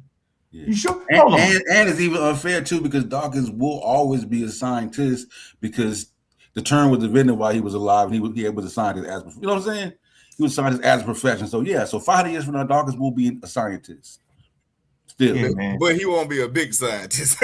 No, I don't. No, hold on. Now maybe I'm wrong, but as I comprehend the Encyclopedia Britannica, I thought big science was simply talking about the scale of investment and the scale of the project and the amount of people invested in it. Maybe I'm tripping. So let's just put it in the daggone ChatGPT. Big science. I mean, so what are we doing here? Did I miss something on big science, or I might be tripping? I gotta be tripping. No, you pretty much hit the nail on the head. That's what I'm saying. That's where science is going. It's going to big data. He said it was metadata, which is large scales. Large scales, a small amount of data that's processed together that you get better and more refined answers through. Yeah, this is a field of metrology. This is measurement. Right. Will everybody still be science? All the people that science, Kyle, but they don't be saying. Hold on, let me say. What Kyle is saying. Statisticians are going to be doing that. Hey, let James get in here. So James going to whatever side James get on. Let James talk. Whatever side James get on. Yeah, it's a side of crazy. Watch this. Go ahead, James. Let James talk. Go ahead, James. What Kyle is trying to tell y'all. All right, go ahead. If they interject the word "big" before science, which means it's no longer modern science, it switched to, are they still going to be scientists if they put the word "big" in front of it? Yes. So, okay. So let's go back in time. Yes. Put the word proto in front of science, are they still scientists? No, it's not the same thing. Yeah, it is. You just yes, it is. Let them have it. Hey, Chris, Look, Look, on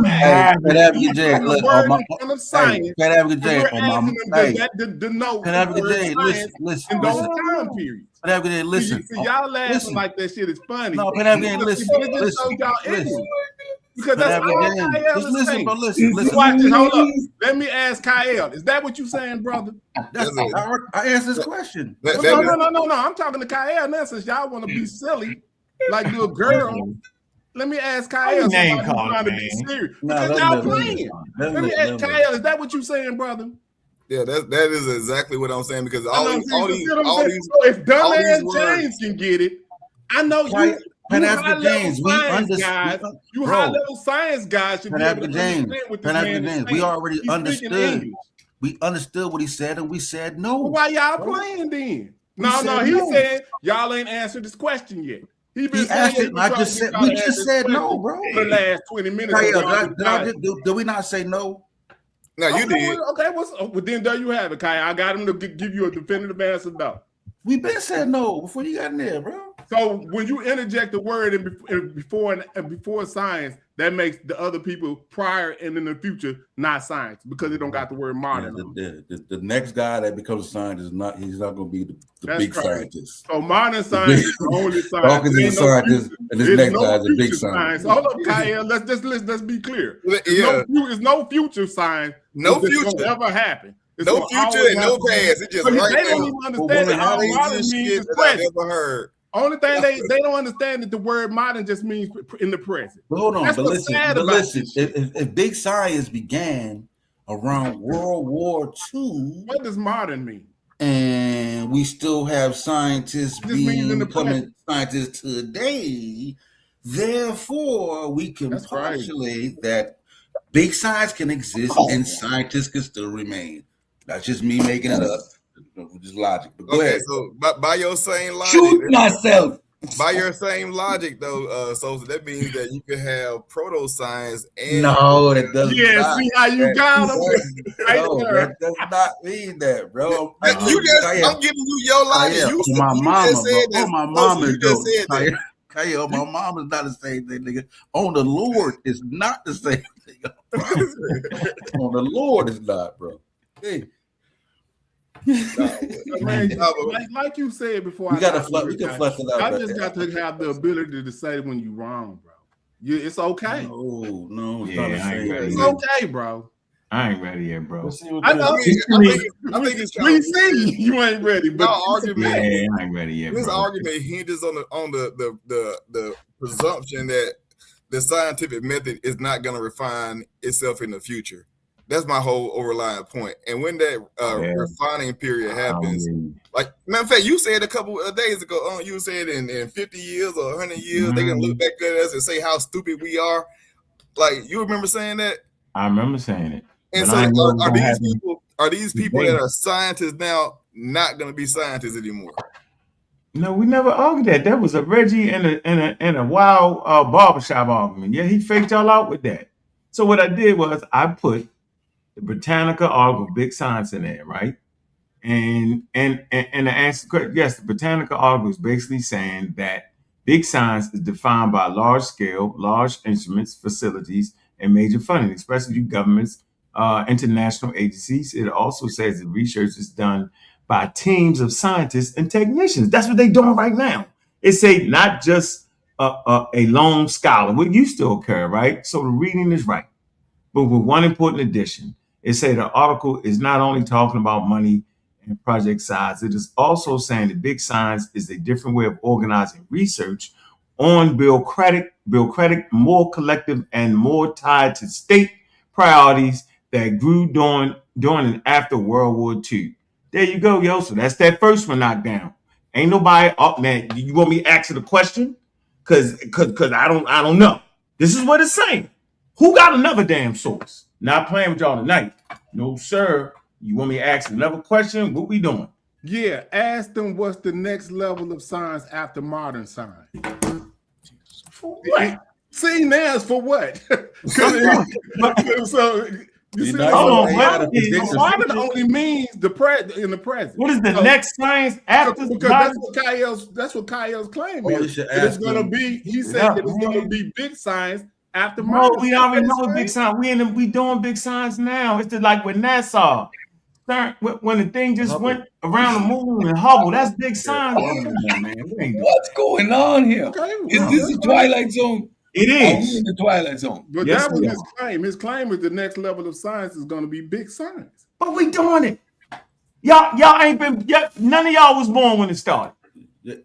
Again, so do the people who practice modern science, are they no longer scientists since we have a next step up? No, there'll still be scientists because the term actually existed during that time frame, and they fit the criteria of what a scientist was, and they were labeled that at the time. Now, if there's a shift, this is crazy. Then they would change the name, and they would be scientists, and the next person would be new modern, or they would put something to change it to vary it, but they will always remain scientists because that was their profession. That's my entire point. What you just said at the end, they will always remain scientists. That's what he been trying to tell you. We're gonna but let's let Cedric go, and then Chris. But who the hell is arguing over whether a person signed? We said Ben Carson wasn't no damn signs. I know what the hell I said, and I'm still saying it. I'm still saying it. And y'all ain't changed my perspective. You put up the damn ChatGPT and it said what I said. We seen it in real time. Let's see what Chris got. I'm curious. Come on, Chris, what you got, Chris? Let's go. The MVP, right, ladies and gentlemen. I believe that a picture says 1,000 words, right? And I also I want to share this with the audience also, because sometimes when Cedric speaks, he's shooting over everybody's heads. Most people don't understand Mr. Scientist up there, all right? Oh, so he's trying to make sure. Do you understand what he's saying? I understand him all the time. I argue with him almost every other day on the phone along with you. Trust me, I understand what he's saying. All right, let's go. All right, so let me share this screen. What up, Kyle? What up, man? How you doing? Man, thanks for hanging in there, Kyle. Give me one more time. I'm not going to the club no more. Ladies and gentlemen, we got through the rough patch. Where the hell is TMI at? They was up here and left. All right, got through the rough patch. Let me share my screen. Wow, crazy. We got big signs. Y'all crazy. We gonna call them big scientists. How about that? Right. Yeah, I'm cool with that. They ain't scientists, they big scientists. Yeah, exactly. All right, is it up? No, you ain't put it nowhere. Let me see it just fell out. Let me see. I got you. Oh, my bad. My fault. I dropped it. My bad.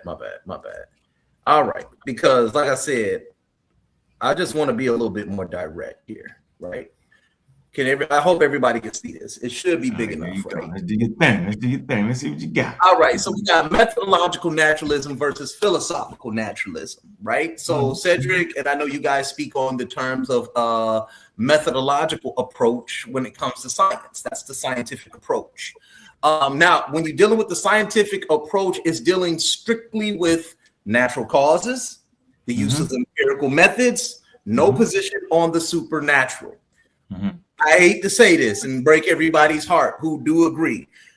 We agree. Ancients were not ancients. Their science was dependent upon their worldview. Thank you, man. It's just all I'm trying to sit up there and say. It doesn't mean that it's not a basis of knowledge or where science has evolved from.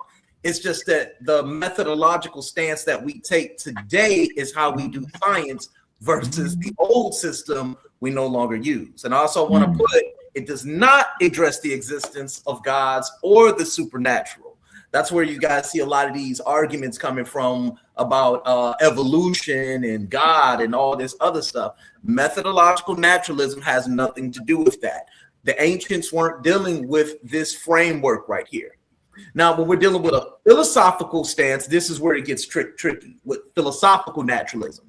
Now, philosophical naturalism is based on a worldview or belief system. And you see a lot of cosmologies come about with this of how, let's say, for instance, the ancient Dogon, they have a worldview in which they claim to come from point A, so on and so on. So let's just get a little bit deep here.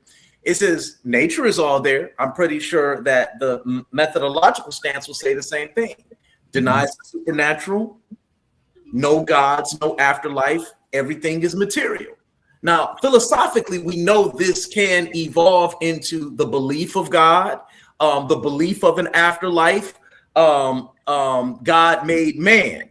That's the problem with philosophical naturalism as it's applied to science. It doesn't mean philosophically they can't have science or begin to keep records of their science. It just means they were attributing or giving attributes to their knowledge to a certain God. The methodological approach is strictly empirical, nothing more. And these are the two frameworks everybody arguing. One has a philosophical approach, one has a methodological approach. Y'all understand what I'm saying? Let me ask a question. When I'm done, I can take the philosophical approach and I can say there is no God, and people could take the philosophical approach and say there is a God. But when you're dealing with science, can we prove any of that empirically? This is the methodological position. No. So let's stick with the empirical standard versus the philosophical standard. The philosophical standards, you need inference and a lot of deductive reasoning to make your claims, versus the methodological stance, you're going to be using a more inductive stance, and everything is going to be based on empirical data and data collected and things tested. You can't test God. You can't test an afterlife. We don't know if those things exist. All right. That's all it is. And I just wanted to clear that up for everybody. All right. So let me ask you, Chris. Sure. Even if I did that, what would be the difference if I came up with a 365-day calendar with it or without it? Okay, so the 365-degree day calendar. Would it still be the dating? Hold on. What I'm asking, would the dating still be correct? Would the dating still be correct? Yeah, with the measurements that they use to come up with that calendar, would that still be correct or not? Yes, they use it today. Yes. So that means that they had a system, whether they put their culture into it or not, that was accurate. Yes, so but they give. I'm gonna follow you. Hold on, Chris. Let's just say that I don't like it when people parse questions with me, because it's not going to be a genuine answer. It's all good. I'm just saying, because let's say I came up with a medical procedure, and I wrote it down, but I interjected God in it. But I could put your bone back in the. Is the procedure in the processes that I wrote down, if it's correct, what does it matter? If I just imagine a modern doctor, if he's an Islamic doctor, if he's doing a heart surgery and he went and prayed in the corner before he did it, is he not putting his cultural thing into practice in a modern sense? So what I'm saying is, it doesn't matter how you do this. I mean, it's just really just semantics here. No, that's different what you just did. For the record. Yeah, wait 1 second here. But that's the problem right there, Pan-African James. When you were talking about the calendar and you were talking about the establishment of the calendar, the 365 year calendar, the ancients did philosophically attribute time to certain gods. Would you agree with that? Yes, but so they took because all of the days of the week that we say Monday, all of those. Yes, all of them are attributed to gods, right? God. So they did take right now. Don't matter. Go ahead. Okay, so they did take a philosophical approach to it.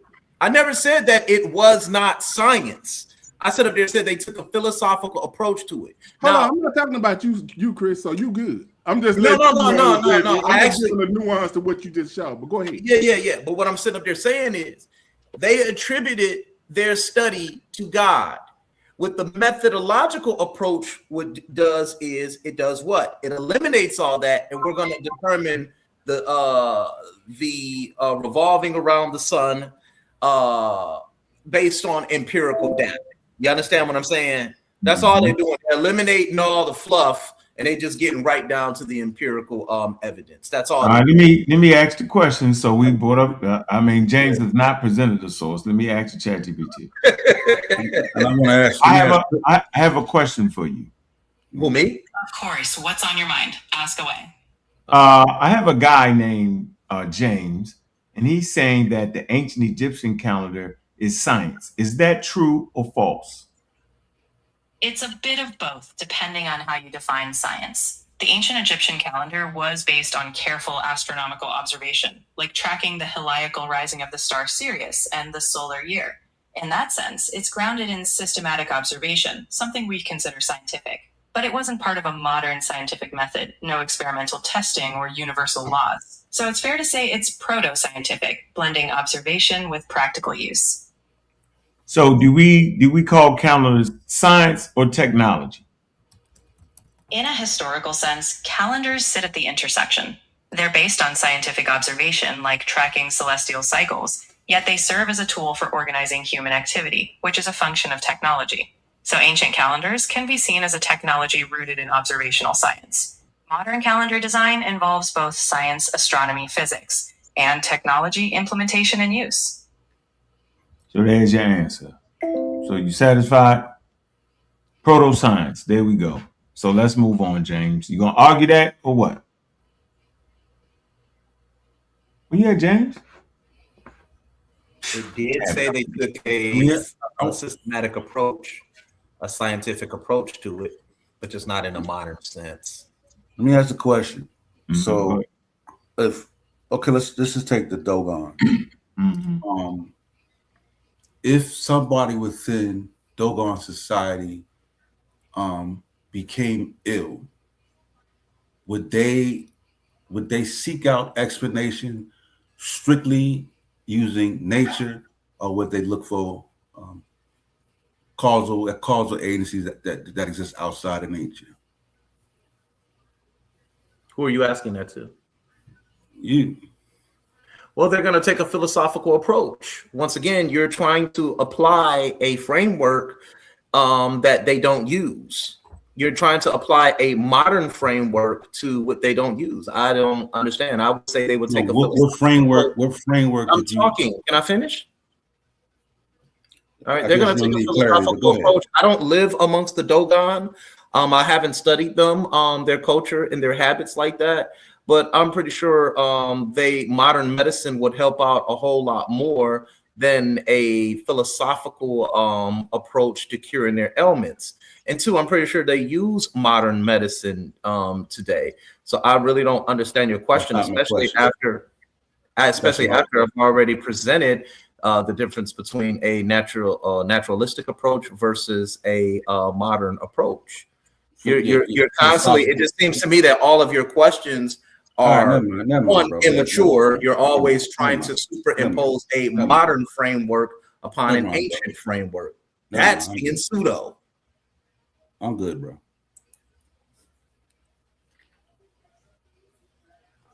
Interesting. Okay, we're good. All right. So I think that word scientific, science and all that needs to be cleared up. I don't know, man. I like to keep it in a strict sense.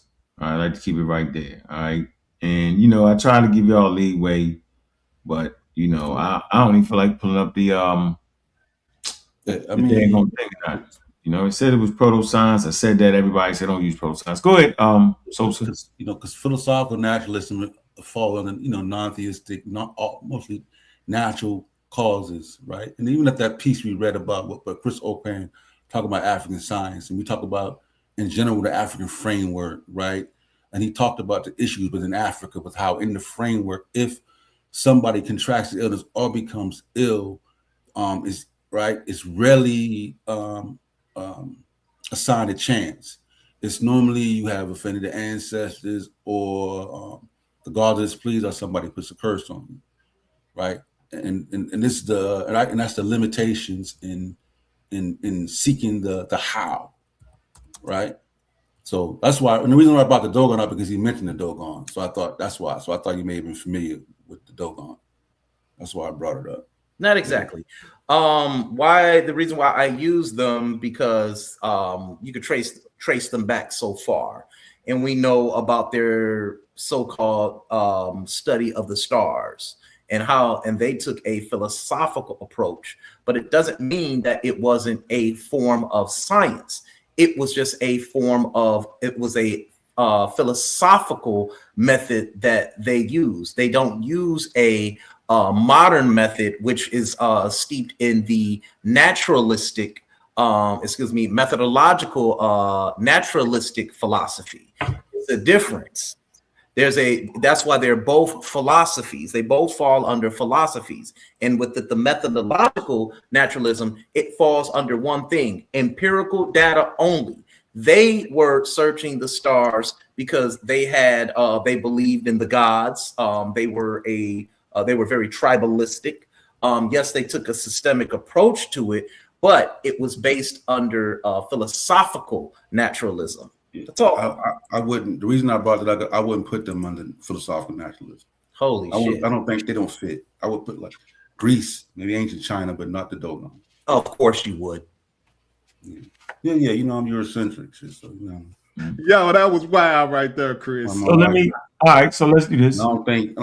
Yeah, he was a bit wild for that one, bro. I don't think academia puts them under. I don't think academia puts them under philosophical naturalism. But you can say I always learn. I can be taught. You've got it. If there's any... One sec. So is proto-science science? Proto-science isn't quite what we call science today. It's more like a stepping stone, an early phase where people were observing, questioning, and trying to explain nature, but without the rigorous experimental method or theoretical frameworks that modern science relies on. In short, proto-science shows curiosity and reasoning, but isn't fully science as we define it. How long did it take to get to science from proto-science, and when did it happen? The journey from proto-science to what we recognize as modern science took roughly 2 millennia. Ancient cultures laid observational groundwork. Think astronomy or medicine in Egypt, Greece, or China. But what we call modern science, grounded in experimental method and universal laws, emerged mainly in the 16th and 17th centuries, often called the scientific revolution. Think of figures like Galileo, Newton, and others who solidified systematic experimentation and theoretical frameworks. Did the House of Wisdom produce a scientific revolution? No, the House of Wisdom didn't produce a scientific revolution in the modern sense. It was a remarkable center of learning in Baghdad, known for translating and expanding on Greek, Persian, and Indian works, excelling in mathematics, astronomy, and medicine.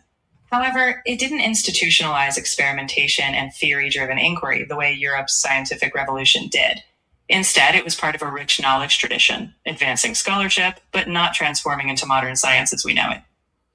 Did those Muslims at the House of Wisdom still hold on to traditions of the Greek philosophers in any way? Yes, they did. Scholars at the House of Wisdom not only translated Greek philosophical works like those of Aristotle and Plato, but engaged deeply with them. Islamic thinkers such as Al-Farabi, Avicenna, and Averroes expanded on Greek philosophical traditions. They often harmonized Greek rationalism with Islamic theology, sometimes adapting or debating concepts, but the Greek legacy remained a foundational influence. When did the Greek legacy get challenged? When did that authority get challenged? The authority of the Greek legacy began to be seriously challenged during the scientific revolution in Europe, roughly in the 16th and 17th centuries. Figures like Copernicus, Galileo, and Kepler turned key Aristotelian and Ptolemaic ideas, especially in cosmology. Aristotle's physics and Ptolemy's geocentric model gave way to empirical observation and new theoretical frameworks. By the time Newton introduced his laws of motion and universal gravitation, Greek authority had largely been supplanted by modern scientific principles based on experimentation and mathematical laws. What role did the discovery of America have to do with the losing the authority of the Greek philosophers? The discovery of the Americas was a symbolic blow to ancient Greek authority, particularly in geography and cosmology. Greek thinkers like Ptolemy had described a world limited to Europe, Asia, and Africa. When entirely new continents were encountered, it revealed that the Greeks had incomplete or incorrect models of the world. This sparked broader skepticism toward ancient authorities. As Europeans began gathering new empirical data, mapping the globe, exploring biodiversity, and questioning ancient cosmologies, this helped foster a culture of inquiry that further eroded reliance on Greek authority and paved the way for modern scientific approaches. Thank you. I'll be back in a minute. Ask them. You should ask them, how did the Dogon? What's did the Dogon fall under philosophical naturalism? All right. I have a question. Of course. I'm ready for your question whenever you are. Go ahead. Did the Dogon fall under philosophical naturalism? The Dogon, an ethnic group in Mali, have a rich traditional cosmology, but it doesn't neatly fit into the category of philosophical naturalism. Philosophical naturalism is typically a worldview that everything arises from natural properties and causes, excluding the supernatural. The Dogon's cosmology, as recorded by ethnographers, includes mythic and symbolic elements, such as the Nomo or stories tied to Sirius, which intertwine natural observations with spiritual or supernatural meaning. In short, while the Dogon certainly observed the natural world, their system blends natural and supernatural elements. So it wouldn't be considered strict philosophical naturalism. It's more of a holistic traditional worldview. I'm trying to understand. Ask also, how did the Dogon validate knowledge? No problem at all. It's a subtle distinction. Just let me know what part you'd like clarified or what angle you're thinking about. And Okay, we'll one break it down second. together. All right. How did the Dogon validate knowledge? The Dogon traditionally validated knowledge through oral transmission, ritual, and cultural continuity. Elders, priests, and specialized knowledge keepers passed down cosmological and practical knowledge over generations. Their validation was less about empirical testing and more about alignment with tradition, myth, and social practice. They observed nature, such as agricultural cycles, but their validation was embedded in symbolic and ritual contexts rather than experimental proof. Why is there such an issue with the use of the word scientific and science? Why is there such confusion? The confusion often comes from how we define science. In modern terms, science is systematic, relies on experimentation, testable theories, and laws of nature. But historically, people often use science more broadly, applying it to any systematic or reasoned approach, even in ancient or traditional contexts. So when someone calls a historical tradition scientific, they might mean it was systematic or observational, but that's not necessarily the same as modern science. The tension arises because we're trying to apply a clear modern framework to varied historical contexts that didn't follow that same method. Question: does the word science actually reflect on being modern? The word science itself doesn't inherently mean modern, but its meaning has evolved. Originally, science from the Latin scientia just meant knowledge or understanding. In the modern era, it became tied to a specific methodology: experimentation, hypothesis testing, and systematic observation. So when we say science today, we usually mean modern science, shaped by the scientific revolution. But in other historical contexts, people may still use science to describe systematic knowledge, even if it predates the modern method. So it's the context that makes it modern, not the word itself. Thank you. I'll get back to you. I'm glad we could explore that. Whenever you want to pick up again, I'll be here. Yeah, so I don't understand. Ain't nobody gonna come to the source and say no different than that, man. If you want to say science is everything, then the chimpanzees had it. Yeah, it's over with. That's what I'm saying. We don't even need to. Right. Why are we even arguing then? And then why are we arguing? It ain't mine. We agreed it ain't. Now all of a sudden everybody agrees it's not modern science. Well, then we won then the conversation's over with then, because that's all I've ever been saying. Never said nothing different than that. Can't find a video, can't do none of that. That's the funny part about this. Now, today, after everybody got bludgeoned half to death, man, we ain't said that modern science, well then why are we arguing? Because that's what we were talking about. I simply laid the foundation from ancient wisdom from 350,000 years, all the way up to modern science. Reggie dove in, right? The polymath, the Sonetta TV doctor, dove in with foolery. And then the bomb squad dove in. And then all of a sudden, like a magnet, my man right here, right? I don't want to forget him. I'm not going to leave you out. Not going to leave you out, Aoife, because we appreciate you yesterday, Aoife. Yeah, and it says, the reporters, after leaving the show, the reporters asked him a question. What happened on the pseudo killer show last night? Man, Aoife replied, I don't know, but just pass me another drink. This is what happened to the conversation. Ether dove in, and the pseudo starts sticking to them like Velcro. I don't understand it. It's pseudoisms. It's like Velcro. So if you standing there and you dripping with pseudos, who you know for the last 5 years, like JJ5, like Mika, like Tiffany French, like who else? Shit. Any of them. If they now on your side, you need to take a look. If James is on your side at this point, he ain't been on the right side of the conversation yet, and they yet to bring a source. So hold do you on, have those hold videos? on. Do you have those videos? If that's the case, if you on Chief X side and you on JJ, I ain't on Chief X side. Yeah, you is. You is on Chief. You is. You was on Chief X side in a certain point of that debate. No, I wasn't. Oh, no, man. I said it was a tie. We could go see, even giving him a tie is crazy. I don't know about that. See what I'm saying? I said that it was so lets you ridiculous. know that you I said you it was so ridiculous. It was so pseudo on one side and so remedial on the other side that I couldn't figure it out. It's a tie. See, that's a cop out right there. Okay, well, it's a cop out there. That's crazy. Good. But you know, if you said that he copped out, that kid, I mean the young brother. So do you have them videos, man? You wrong. Man, God, they're just a pseudo, bro. He's a walking, talking pseudo, bro. What you talking about? Man, I don't agree. Chief X is just a walking contradiction, bro. What you mean? Where you at, Sophie? Well, anyway, congratulations, Kyle. Don't let them try to act like because you agree with certain people, you wrong. Huh? He got it right here. Go ahead, Rick. All right, peace. About to play that. We see you, Kyle. What you got? This is my overarching point. So I want to go over this, right? This is where I was trying to get it with my question. Okay, right? Go ahead. I was going over the stages of scientific process. Okay. So, like you were saying, and I think everybody on here agrees that science. Well, I mean, I don't know. Let me rephrase that because I got pushed back earlier. Do we all agree that there are stages or phases of scientific development over time? To get to science, yes, to get to science. I'm going to make that clear. So we got pre-science, proto-science, you got philosophy, you got early modern science, you got classical science, big science, like I was saying. Then you also got crisis science, which is the newer thing, which is more AI driven. Then these are the clean takeaways, but I want to skip down to here.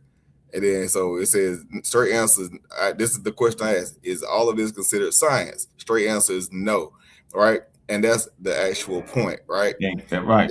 Then it says the honest breakdown, academic consensus, not science, disputed, proto-science to science. And then here we have science, right? Which is when the revolution came along, right? That's all we were saying, bro. All right, cool. But let's go down. Here's the problem with this. The line isn't drawn by logic. It is drawn by institutional consensus, which means it reflects the cultural moment when Western European academics decided to formalize the definition. This is my point of everything I've been trying to get. Keep reading. This is why I remember the sources that I sent. This is what. Keep reading. Yeah. Okay. Notice what falls outside the line by the framing. Ibn controlled optics experiment 700 years before Galileo. The Calera school infinite series calculation predate Newton by 200 years. Kinetic surgical documents with prognosis and case tracking. These meet several formal criteria, yet they get excluded anyway, not because of the evidence, because of the geography and the authorship. All right, keep going. All right, it's going to go into the more honest framework. All right, rather than a hard line between science and not science, think of it as a spectrum of epistemic rigor. Excuse me. You got tradition, observation, systematic recording, casual reasoning, controlled testing, and formal methodology. Science isn't a thing. You either have it or you don't. It is a direction you move in. That's the most important part in here. It's a direction, it's a path, it's a process. And multiple civilizations were moving in that direction simultaneously. Only one tradition got to name the destination, and that's the European destination. So to answer this question, say, are you saying that Islamic society Islamic. Are you saying that the Islamic Society at the House of Wisdom had modern science? I don't want to put it in the House of Wisdom. I'm just going to put Islamic Society had modern science. Can I do that? Yeah, that's fine. It makes it too narrow. That's the reason. All right, okay.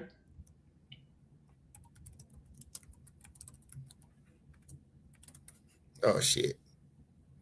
It'll figure it out. It's a question. This one still get it. It says no, and that distinction matters. Let me be precise. What I'm saying is the Islamic Golden Age from 800 to 1200 CE produced work that met several of the criteria we now associate with modern science, but it was not modern science in full. The difference is important. What they had, let's go to design, control experiments to test hypotheses about light, use systematic observation and reject the conclusions not supported by evidence, applied mathematical descriptions to physical phenomenon, explicitly argue that authority should be subordinate to evidence. The last point is arguably the most modern thing about him. He wrote directly that. It's again. We can't hear you. We couldn't hear you. The phone was dead. Go ahead, Kaya. Okay, the last point is arguably the most modern thing about him. He wrote directly that inherited knowledge, including from the Greeks, must be tested, not assumed. What he lacked was institutional peer review, a scientific community to replicate his work, the printing press, and cultural infrastructure that sustained and built upon his method continuously. So, as you can see here, like, I mean, I'm just reading it. Like, the thing that he's missing is the community backing for the most part. And a community to replicate his work. Right, yo, that's important. Yeah, that's what I mean. I'm not arguing that point. I'm just saying that that's what I kind of meant by say. Can we say, you can actually say, can we best say that was pre-science? Is it best understood as pre-science? Say that, because I think that's what we fall at. I think it's gonna be pro though. No, I think it's pre. I think they're a little bit better than that, bro. Seriously. Yeah, it says no. Dang. Man, what is it saying? Yeah, it says pre-science implies it came before scientific thinking existed. That was. Oh, okay. Yeah, I think it's gonna be pro though. Let me see. All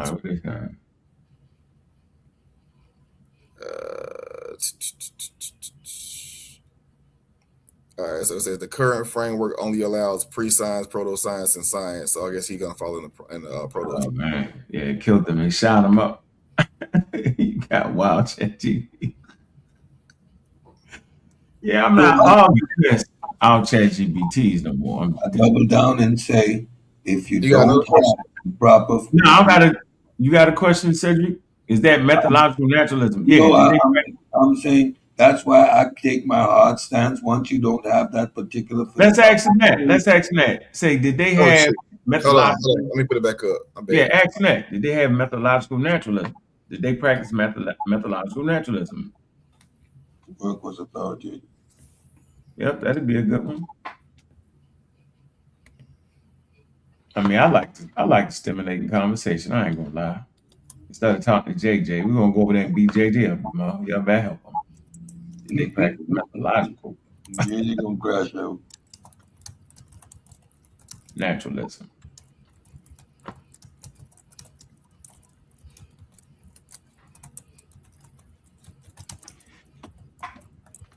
All right, let's see where your point falls there, Cedric.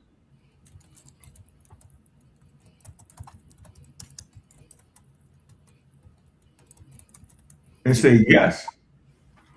They say this is actually a strong case to make for them. Go ahead, keep reading. Yeah, let's see.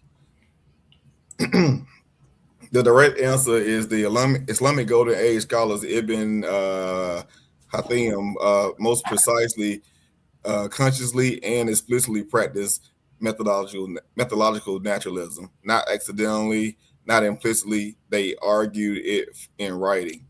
The evidence, let's see here. That was the way. don't want to read all of it. In the Book of Optics, you got that evidence there. Al-Burini at 1000 CE, Ibn Sina 1020. The critical nuance. All these men were devout Muslim. That what makes it philosophically important. They weren't practicing methodological naturalism based on because they rejected a God. They practiced it because they believed consistent with the Islamic theological tradition at that time, and that investigating the natural world was the way of understanding God's creation. So they did it intentionally. Got you back. The separation made was God created the natural world. The natural world operates by consistent principle. So, why this matters? And they wouldn't fit under philosophical naturalism either. They remember the original dismissal proto-science doesn't count because it lacked methodological naturalism. Hippocrates gets credit for being the first to apply it in 400 BCE. Ibn Khathim is applying it more rigorously, more explicitly at 1011 CE. If methodological naturalism is the bar, they cleared it. So if that is what you're saying is make science, then they had that back in 400 BC. What's your response to that, Cedric?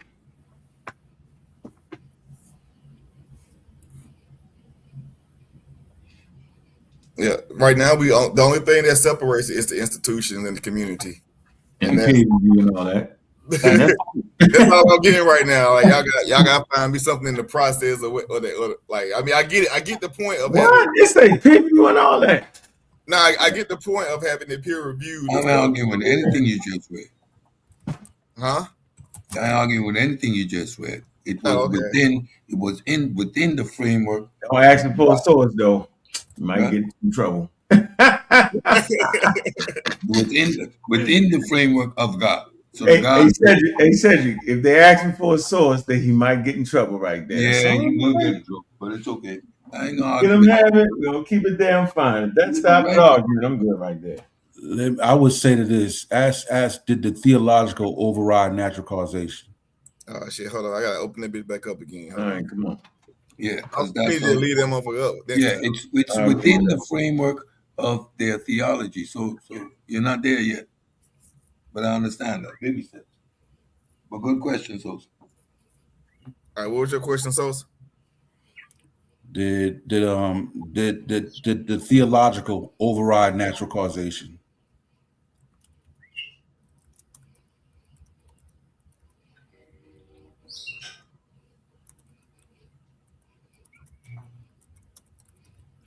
Yeah, Kuhn. Yep, Thomas Kuhn. Yeah. Override. What's the last two words? Override their what? Natural causation. Natural causation. Yeah.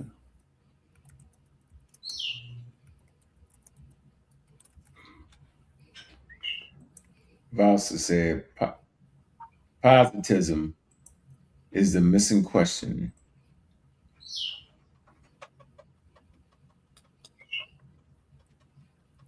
Because that hey, also can you share my screen, bro? Yeah. And also, as long as two factions. Go ahead. Oh, there we go. My bad. I didn't see it was sharing. But yeah, so it says, did their theological background override natural causation? And the answer was no. And the way they handled that tension is actually sophisticated enough to deserve its own examination. Excuse me. The short answer: their theology, motivated their investigation, but did not override their conclusions. That was a crucial distinction. How they actually structured it, they operated a two-domain framework, not explicitly stated as such, but constantly practiced. Domain one, the divine God as a creator, sustainer, and ultimate cause for existence himself. Theology governs here. Domain two, the natural world, everything God created operates by constant discoverable principles. Investigation governs here.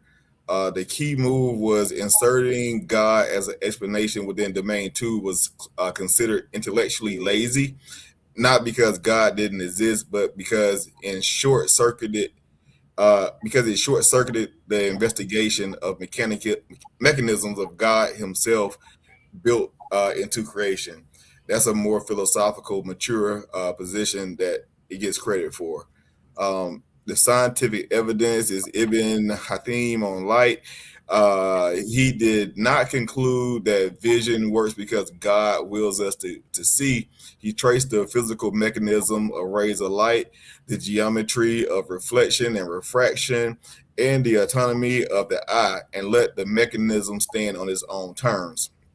Even on disease, he identifies contagions, environmental causes, and physiological mechanism for illness. He did not attribute diseases to divine punishment or spiritual imbalance, which was still the dominant European framework at the time. Al-Biruni on cultural and natural variation. He documented Hindu cosmology, indigenous astronomical systems, and geography variation without subordinating his findings to Islamic theological preference. He treated control evidence not heresy. Evidence as data, not heresy. Now come down. Look, how far down we go? No. Where theology did interfere. Yeah, where theology did interfere, honesty requires acknowledging these limits. This section was restricted in Islamic tradition, and it was in Christian Europe, limiting atomical investigation, cosmological questions about the eternity of the universe created tension with orthodox theology. Al-Ghazali, Incoherence of the Philosophers, 1095 CE, was a direct theological pushback against natural philosophers. And lastly, after the Mongols' destruction of Baghdad and conservative theological retrenchment followed, Al-Ghazali, whatever his name is. That Al-Ghazali, because that dude right there said fire, he said fire does not cause burning. God creates burning when fire is present. That's that dude right there, Al-Ghazali. Gotcha. Yeah, I can see that being somewhere. You see the issues. Yeah, matter of fact, it might go into the last thing is about him in particular. This is the honest complication of the argument. Al-Ghazali argued that natural causation was an illusion. Right. That's crucial. That's crucial right there, Kayaba. Go ahead. Yeah, that what we call cause and effect is actually God acting moment to moment. Fire doesn't burn cotton because fire has burning properties. God burns the cotton through the fire each time. So yeah, that is very crucial to happen. So you know what? If you have an institution can kind of codify things that just working. When you have a bunch of individuals, it'll throw it off. And then look at the complete picture. Theology overrides no explicit separation, even no, I'm saying so that they give separation, and then it wasn't a unified thought because there's two factions in the golden age of Islam. It wasn't a unified front.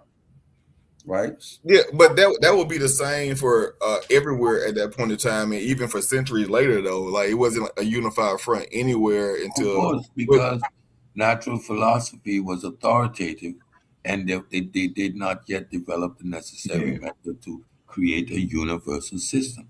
So once methodological naturalism was developed, that now became universal. Overall, it can be applied. It's a universal system. Yeah, I get what you're saying, but I'm saying that like the introduction of natural philosophy into like to be in the overall consensus of the community was a multi-millennial work that had to happen. Like I guess you would say. So Aristotle was the foundation of natural philosophy and Thelios and these dudes for over 2,000 years. Natural philosophy was the status quo. Natural philosophy is not methodological naturalism. Natural philosophy predates methodological naturalism. That is authoritative work. So that is not tested. It is based on the philosophical position of the thinker. Yeah, but that's kind of counter. That's kind of against what we just read earlier because it said methodological naturalism What happened in the 5th century? We just read. I think I can push that AI off of that if I keep hitting it with. Y'all push y'all own AI, man. I'm tired of fucking reading. I ain't got my contacts if you keep challenging it, you see as you push more, it's starting to give you more. Yeah, you gotta push it. That's a good example. Though. I could push it more, but cool enough. Wow. You got Sean P, man. You want me to send you this thread so you can keep on pushing and send it back to me? Because I want to see what the hell happened. No, it's cool. You good? I think we came to a nice little. We should have put positivism. What did he say it was? He been saying. I know it. Mel wanted to ask. What he said. Mel wanted to ask.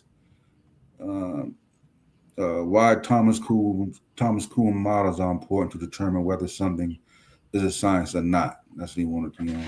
All right, why Thomas Kuhn? He wanted to ask that question. Why Thomas Kuhn? Yeah, Kyle, I ain't typing good as you, bro. I've been stumbling and stammering. Hey, look, I know what you can just talk to it. I don't know why y'all be typing. Just put yeah. You can even you don't even have you can talk to it and it'll type out what you're asking. You look, verify, correct. Yeah. So you want me to ask why Thomas Kuhn? All right. Yeah. Oh yeah, my bad. I ain't say it looks like he was tagging me in the chat. I got it. Thomas Kuhn. Okay. Why Thomas Kuhn models are important to determine whether something is science or not?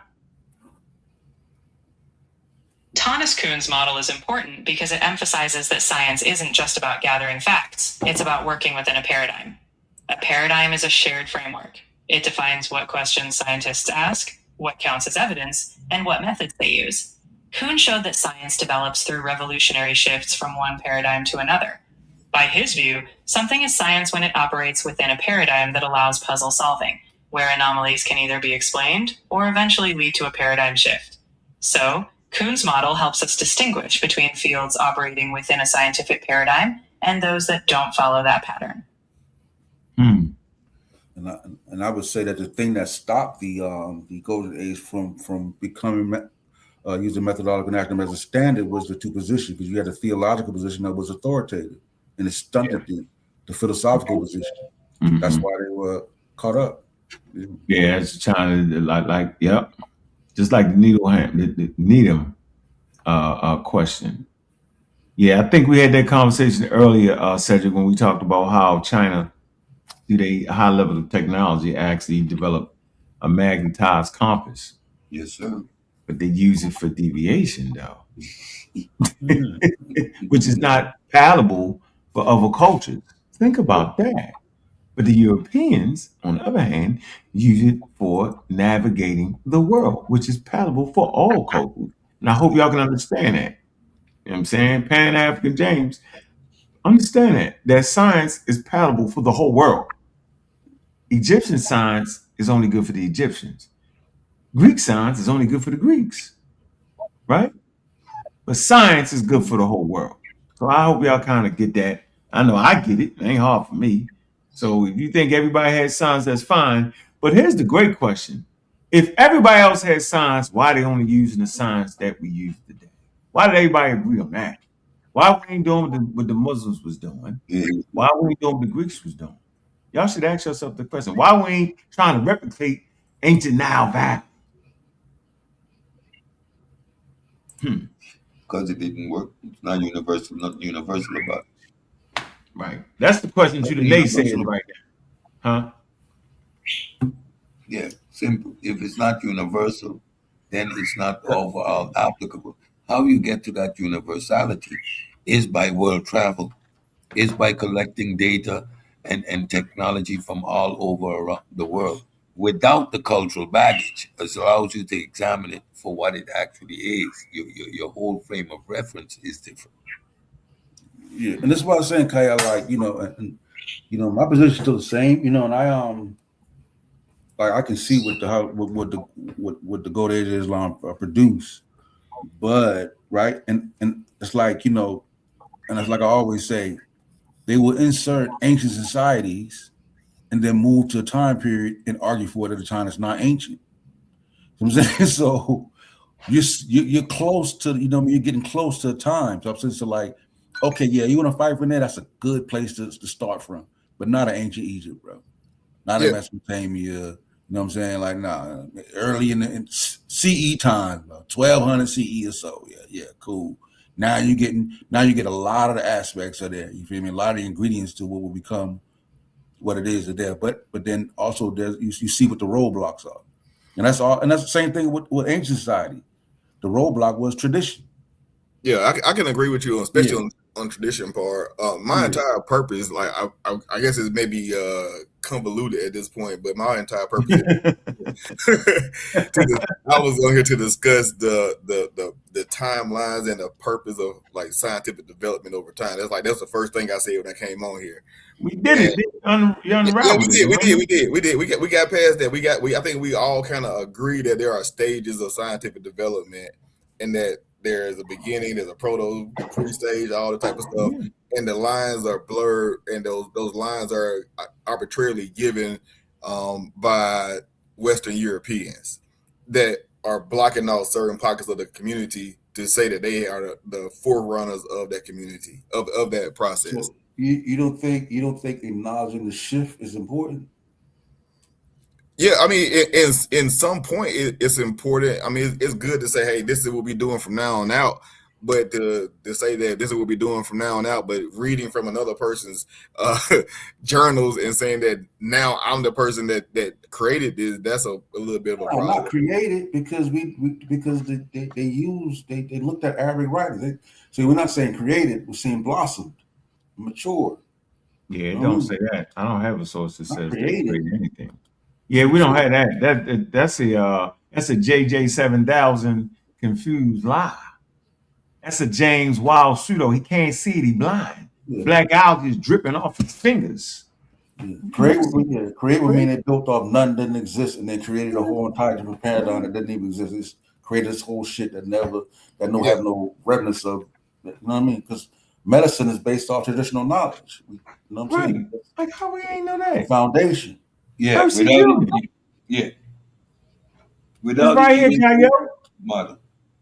This was all him. Do it again. This all I ever did was right here, bro. This was started once again. That's all. That's it.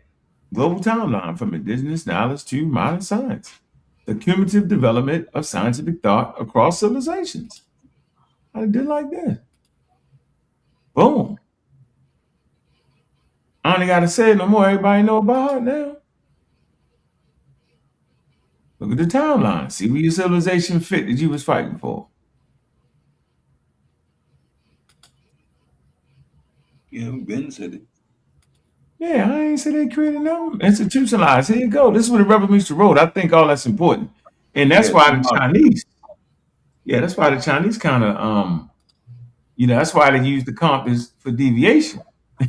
Divination. Yeah, my next episode, I'm going to get into the scientific.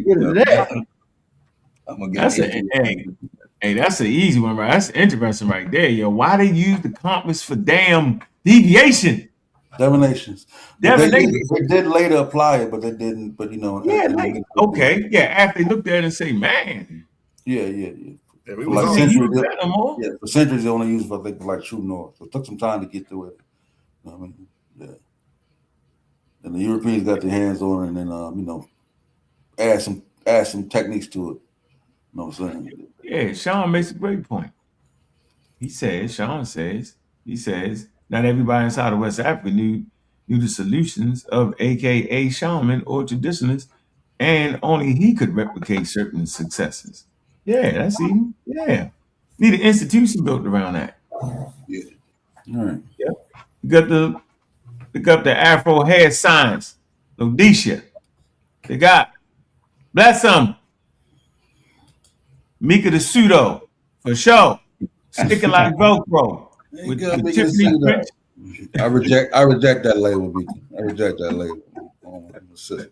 If they all clump together like this, stuck, hey, look, they like this. They all stuck on Polymath Dr. Reggie. The lead scientist in TMI, they like this. Yeah, man, they stuck together, man. You got to look at that. You got to look at that. Yeah. Yeah, you know, reading a lot on you know, the shamans and whatnot, just how that it's very, you know what I mean? Like, it's very interesting. You know what I'm saying? Because, like, you know, just what produces a shaman. You know, sometimes a shaman, you don't even get chosen to be a shaman. You may have a deformity. Have you ever seen some of them old movies? Whenever they had that shaman here, he was like disfigured sometimes, and sometimes they would you know attribute certain things to that disfiguration. Sometimes a shaman may live out separate from the whole community. You know what I mean? So the different ways to be, even different ways of becoming a shaman. But in the African science piece, it said the same thing. You know, it's like you know, sometimes, you know, that tradition that's withheld within that initiation rite is a way of, in a sense, gatekeeping. You know what I mean? They keep that knowledge to themselves and don't allow the knowledge to be passed. So only they are the ones that can do it. So it gives them authority, you know, over the people. You know what I'm saying? Yeah, that's real, yeah.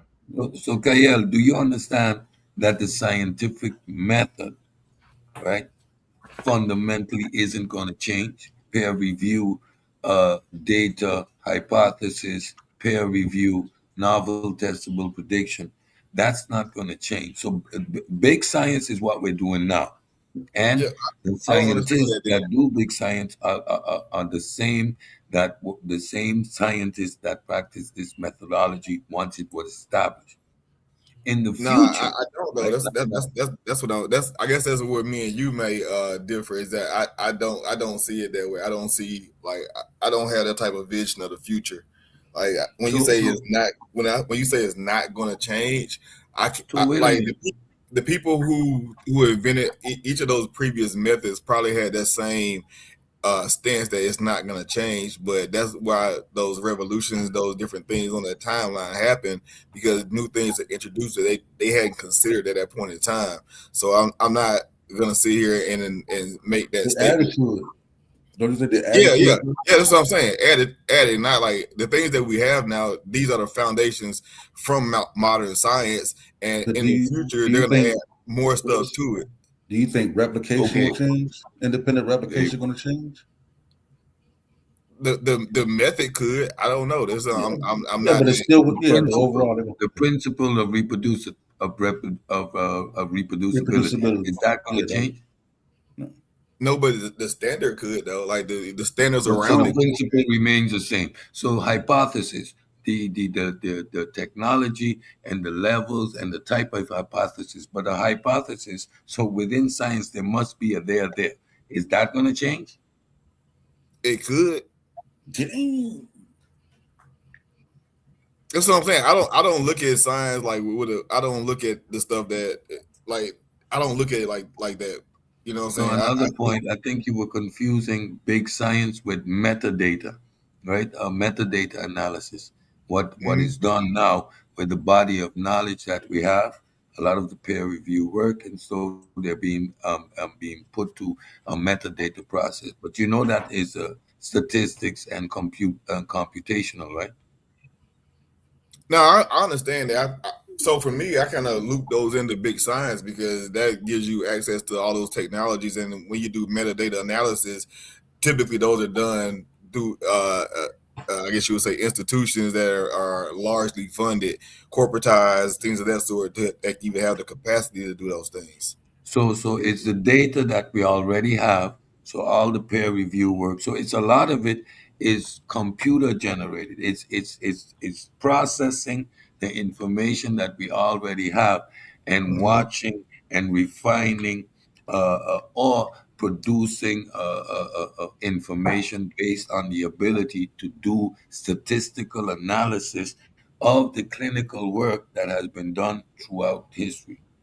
Right, and it's a better way to root out bias, right? So when you put it into it for that meta analysis, is not going to insert bias because Newton is next to it or whatever person next to it.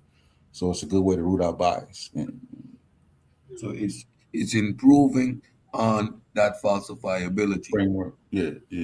framework. I agree with what you're saying. Like, and that's what I'm saying. Like, once we reach that next threshold, what we're doing currently becomes basically obsolete because we have a newer, higher threshold to come up with better predictions, more refined analysis, more precise. Yes, that's why. Yeah. That's why when I talk about systems, right? And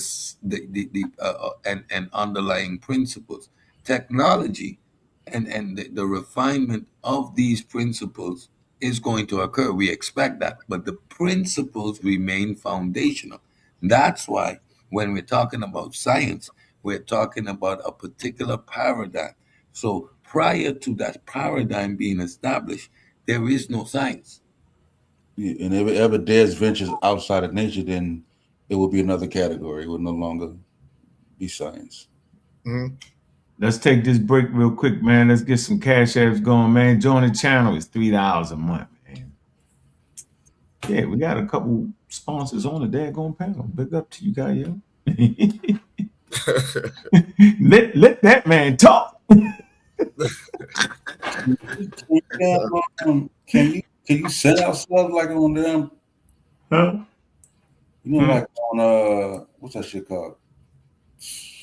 Kick, or you can send subs, like you can buy people subs. Can you do that? Yeah, you sure can. Yep.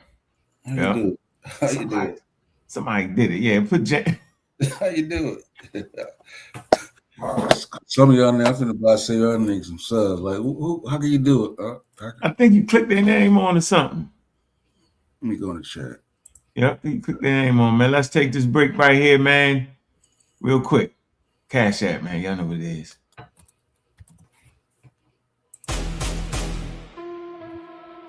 Yeah. Look. Hey, Cash App. Baltimore. Yeah. Cash App, don't let it run you. Money fill the gas, but it never feel honey. Cash App.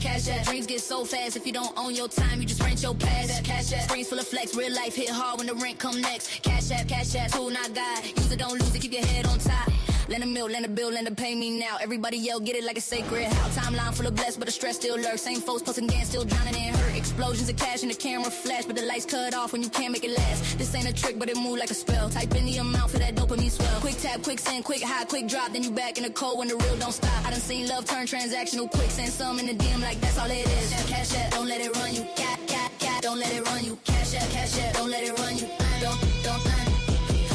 Hard work, yeah, I respect that. But rest ain't weakness, I protect that. Cause money earn me nothing if your soul get thin. If you're always up next, tell me eat when you win. They sellin' hustle like it's peace in the pack. But peace don't come from a green little stack. So send when you can, look out for your kin. But don't let the app decide how you feel within. Set them rules, don't be ruled by the buzz. Real love is a call, not a what's up, cuz. Cash App.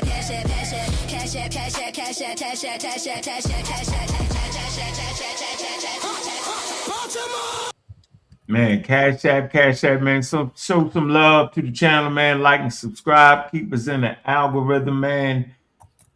Make sure y'all support the pseudo killers, man.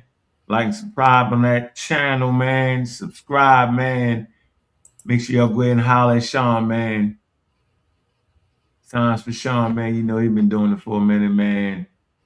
Man, it was a lovely coming together with the Mossy, man. You know, that's always been my favorite goddamn thing right there, man. It was good, yo, being around the bros again. Appreciate everybody, man. And yeah, man, show some damn love, man. Stop playing around, man. Y'all playing. So that love. Conversation was a great conversation, man. I think we worked out some kinks, man. We probably still gonna argue, but that damn ChatGPT is a great equalizer right there, man. I'm trying to tell you, man. Great equalizer, man. We're gonna be in that debate tomorrow. I already got my link. What y'all doing? Y'all ain't got the link, man. Y'all tripping. We're gonna see 2 continental Africans get it in. That's gonna be the first one. That's the first. You gonna be in there and watch that, man? I'm gonna be in there, bro. All right. Yeah, I'll be right in there, man. Be right in there. Watch Easy Bands get beat half to death. What time is it gonna be? Shit. It's gonna be at is it 6 or something like that? Damn. I don't know. I'm gonna be on Killer Priest. I think it's gonna be early. Hey, big up the Titans, the big league, man. That was some love right now, man. Appreciate you, Vasa, man. It's love. Hold on, what time you fighting JJ? You supposed to be over there fighting JJ? I know, I'm just getting hyped up. Now listen, y'all tune in tomorrow. I got two more episodes to do. We gonna stay right over here doing the work. I ain't got no time for no. Man, why don't you go over there on Killer Priest? He got a whole big ass audience, yo, diverse crowd. Listen to what I'm saying. I have a ball over there, bro.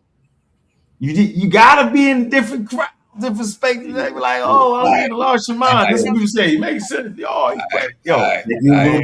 Take your little gummy, said like about an hour or two for take your gummy. Yeah, bro. Just go over there, bro. Let them know. Pseudo killing, go over there and kill them up. That coffee. Just stay up that coffee, chill. Yeah. Little gummy. Smoke you one. Let Kyle get underneath your skin. I'm like, don't let him ravel you. Don't let Kyle get you, man. Yeah, man, he done turned Kyle to an Egyptian with 2 feet pointing. I'm like, oh, Lord, with 2 feet pointing in the same direction.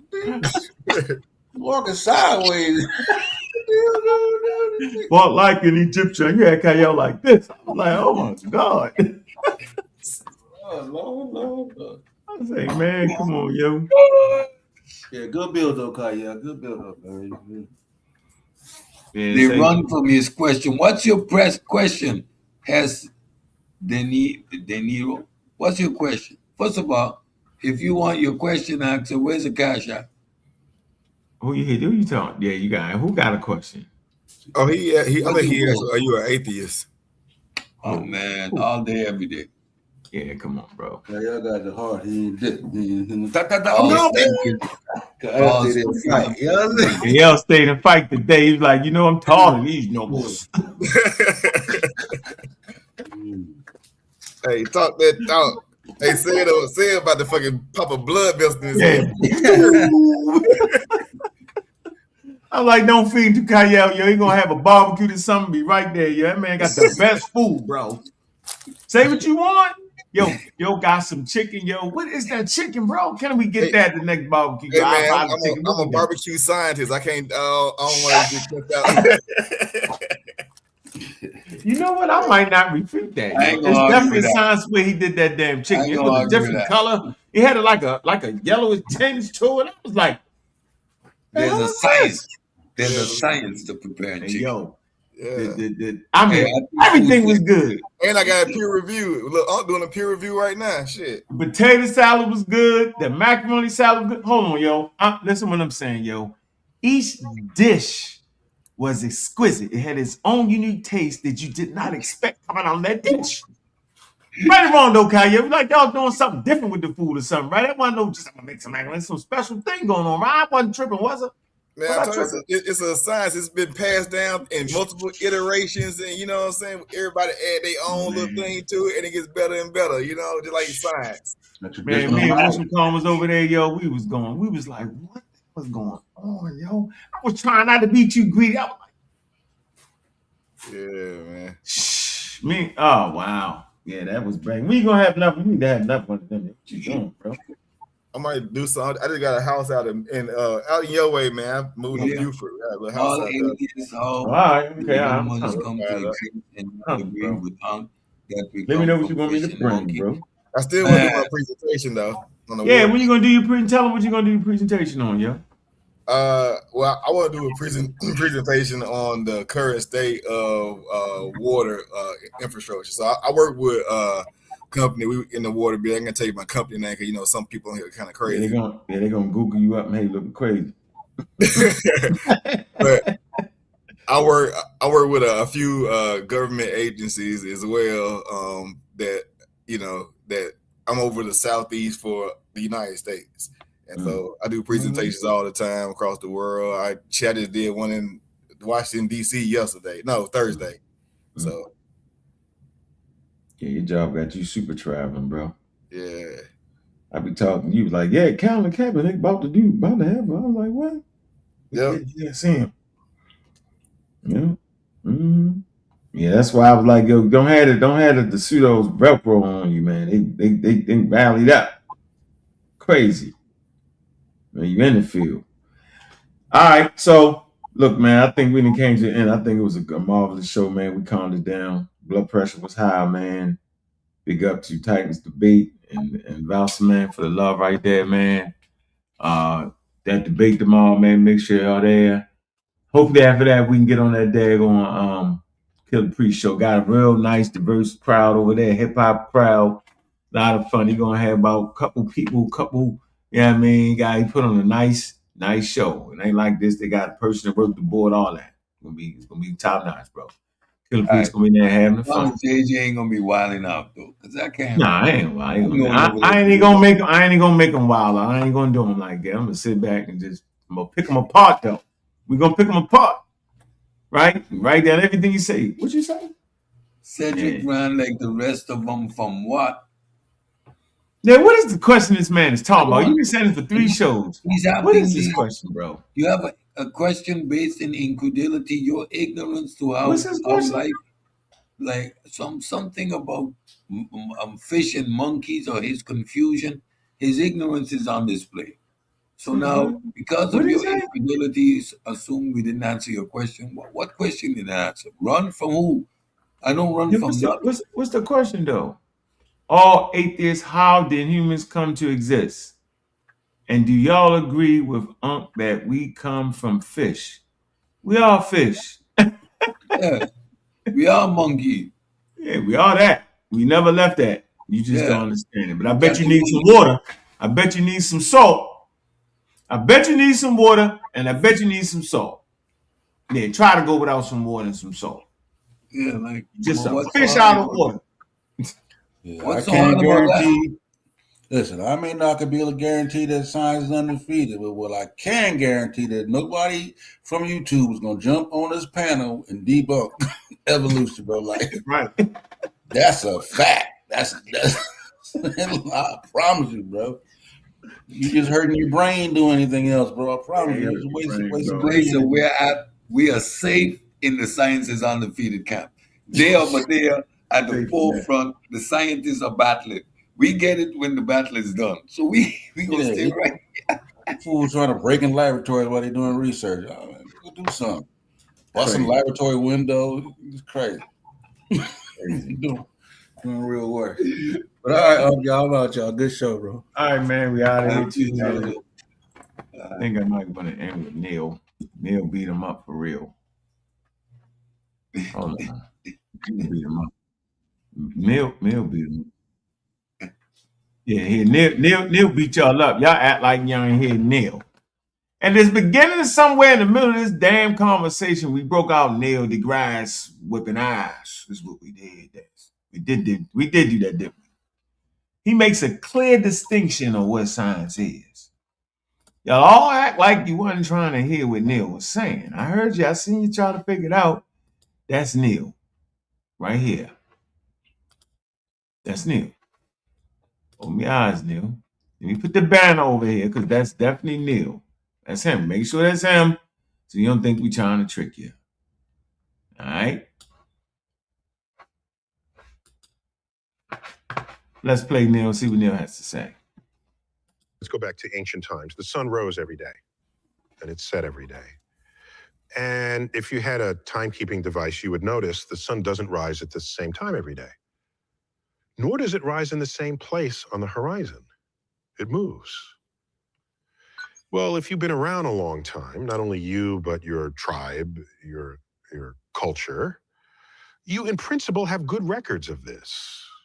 The sun rises in different places along the horizon, and then it sort of moves its way back on its way in and out of summer, fall, winter, spring, summer again.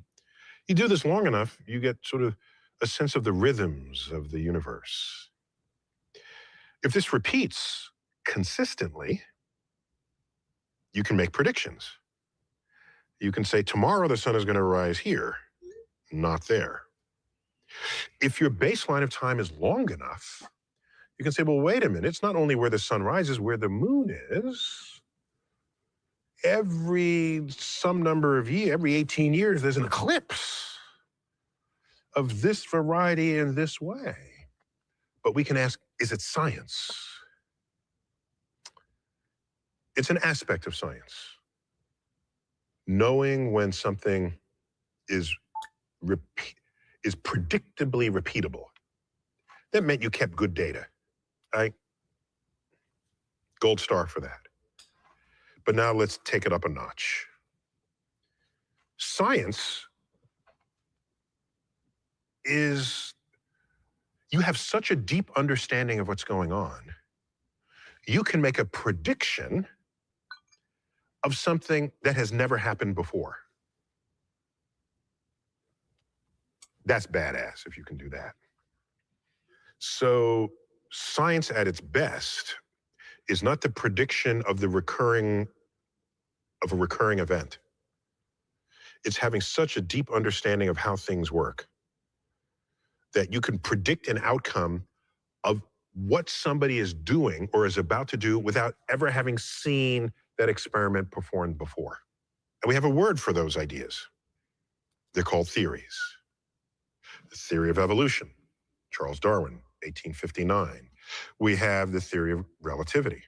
We have quantum theory in the 1920s, the understanding of particles, not only submolecular molecules, atoms, and what's smaller than atoms, you get to nuclei, so subatomic particles. Quantum physics is an understanding of how that regime of nature behaves. It's called quantum theory. A theory is the highest level of understanding we have of anything in this world. It tells us, it explains what we know has already happened, gives us an understanding of what is happening, and gives us predictive power of things that have yet to happen. That is a theory. If you have an idea about something and it's untested and you don't know about it yet. You don't know about it, man. Don't come up here with that. How about that? There you go, man. Neil deGrasse. Clear. Concise. Now go argue with him. Don't argue with me. I didn't say it. It's an aspect of science. Not science. Close, but no cigar. So let's just keep it moving, man. I appreciate you, man. Go back and get the downloads, man, on your favorite podcast. Make sure you hit that Cash App going out the door, man. Appreciate everybody coming through, man. Appreciate Kyle stopping through. He didn't have to. Man, appreciate all the pseudo killers. Appreciate everybody that's been supporting the channel, and the numbers are going up, man. We're trying to get to 5,000 subscribers, man. Make sure y'all go over there and check Sean out, man. Just make sure that, man, he always doing his thing, bro. And you know what, man? Keep your notifications on, man, so we can keep this thing going, man. We climbing, man. And, you know, ain't no fun at the damn top by yourself, man. So we educating, man, on Mount Olympus somewhere. Chilling. The gold ladder is right there for you. Nature don't owe you nothing. Nature is colorblind. Nature knows no color. That hit different now, don't it? Joel E. Rogers. What was he really trying to say to us? Way back then. He's trying to tell us something. When did nature become the authority? Let me say this a little bit better. When was it, catch it, when man realized nature was the authority? Is when they bumped into the Americas accidentally. When skepticism came in, where they challenged the Greek authority, which was the pillars of knowledge and reasoning. At that point, they realized they had the tools and equipment to not to listen. Francis Bacon, we're not listening to that no more. Nature is the authority. So when nature became the authority, that's when man started to mature in his thinking towards understanding nature. Nature knows no color line, man. I'm glad everybody came through, right? Leave your religion at the side of the door, right? And, you know, that's just what it is, man. We're enjoying everything. We're having fun, man. And look, man, we're doing our thing for real, man. How I think I want to close this, man.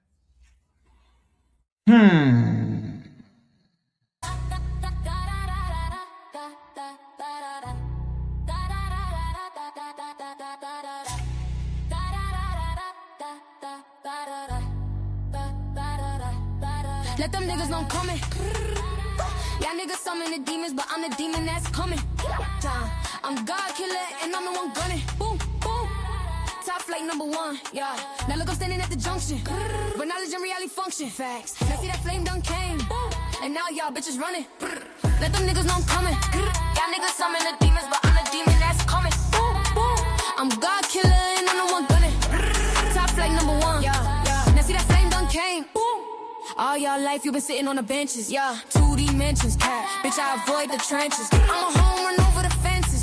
You say you study, that's cat. I stay with the heat, and that's a fact. Volcanoes and earthquakes, we make it shake. While these niggas, you're shameless. Keep talking, bet I make you famous.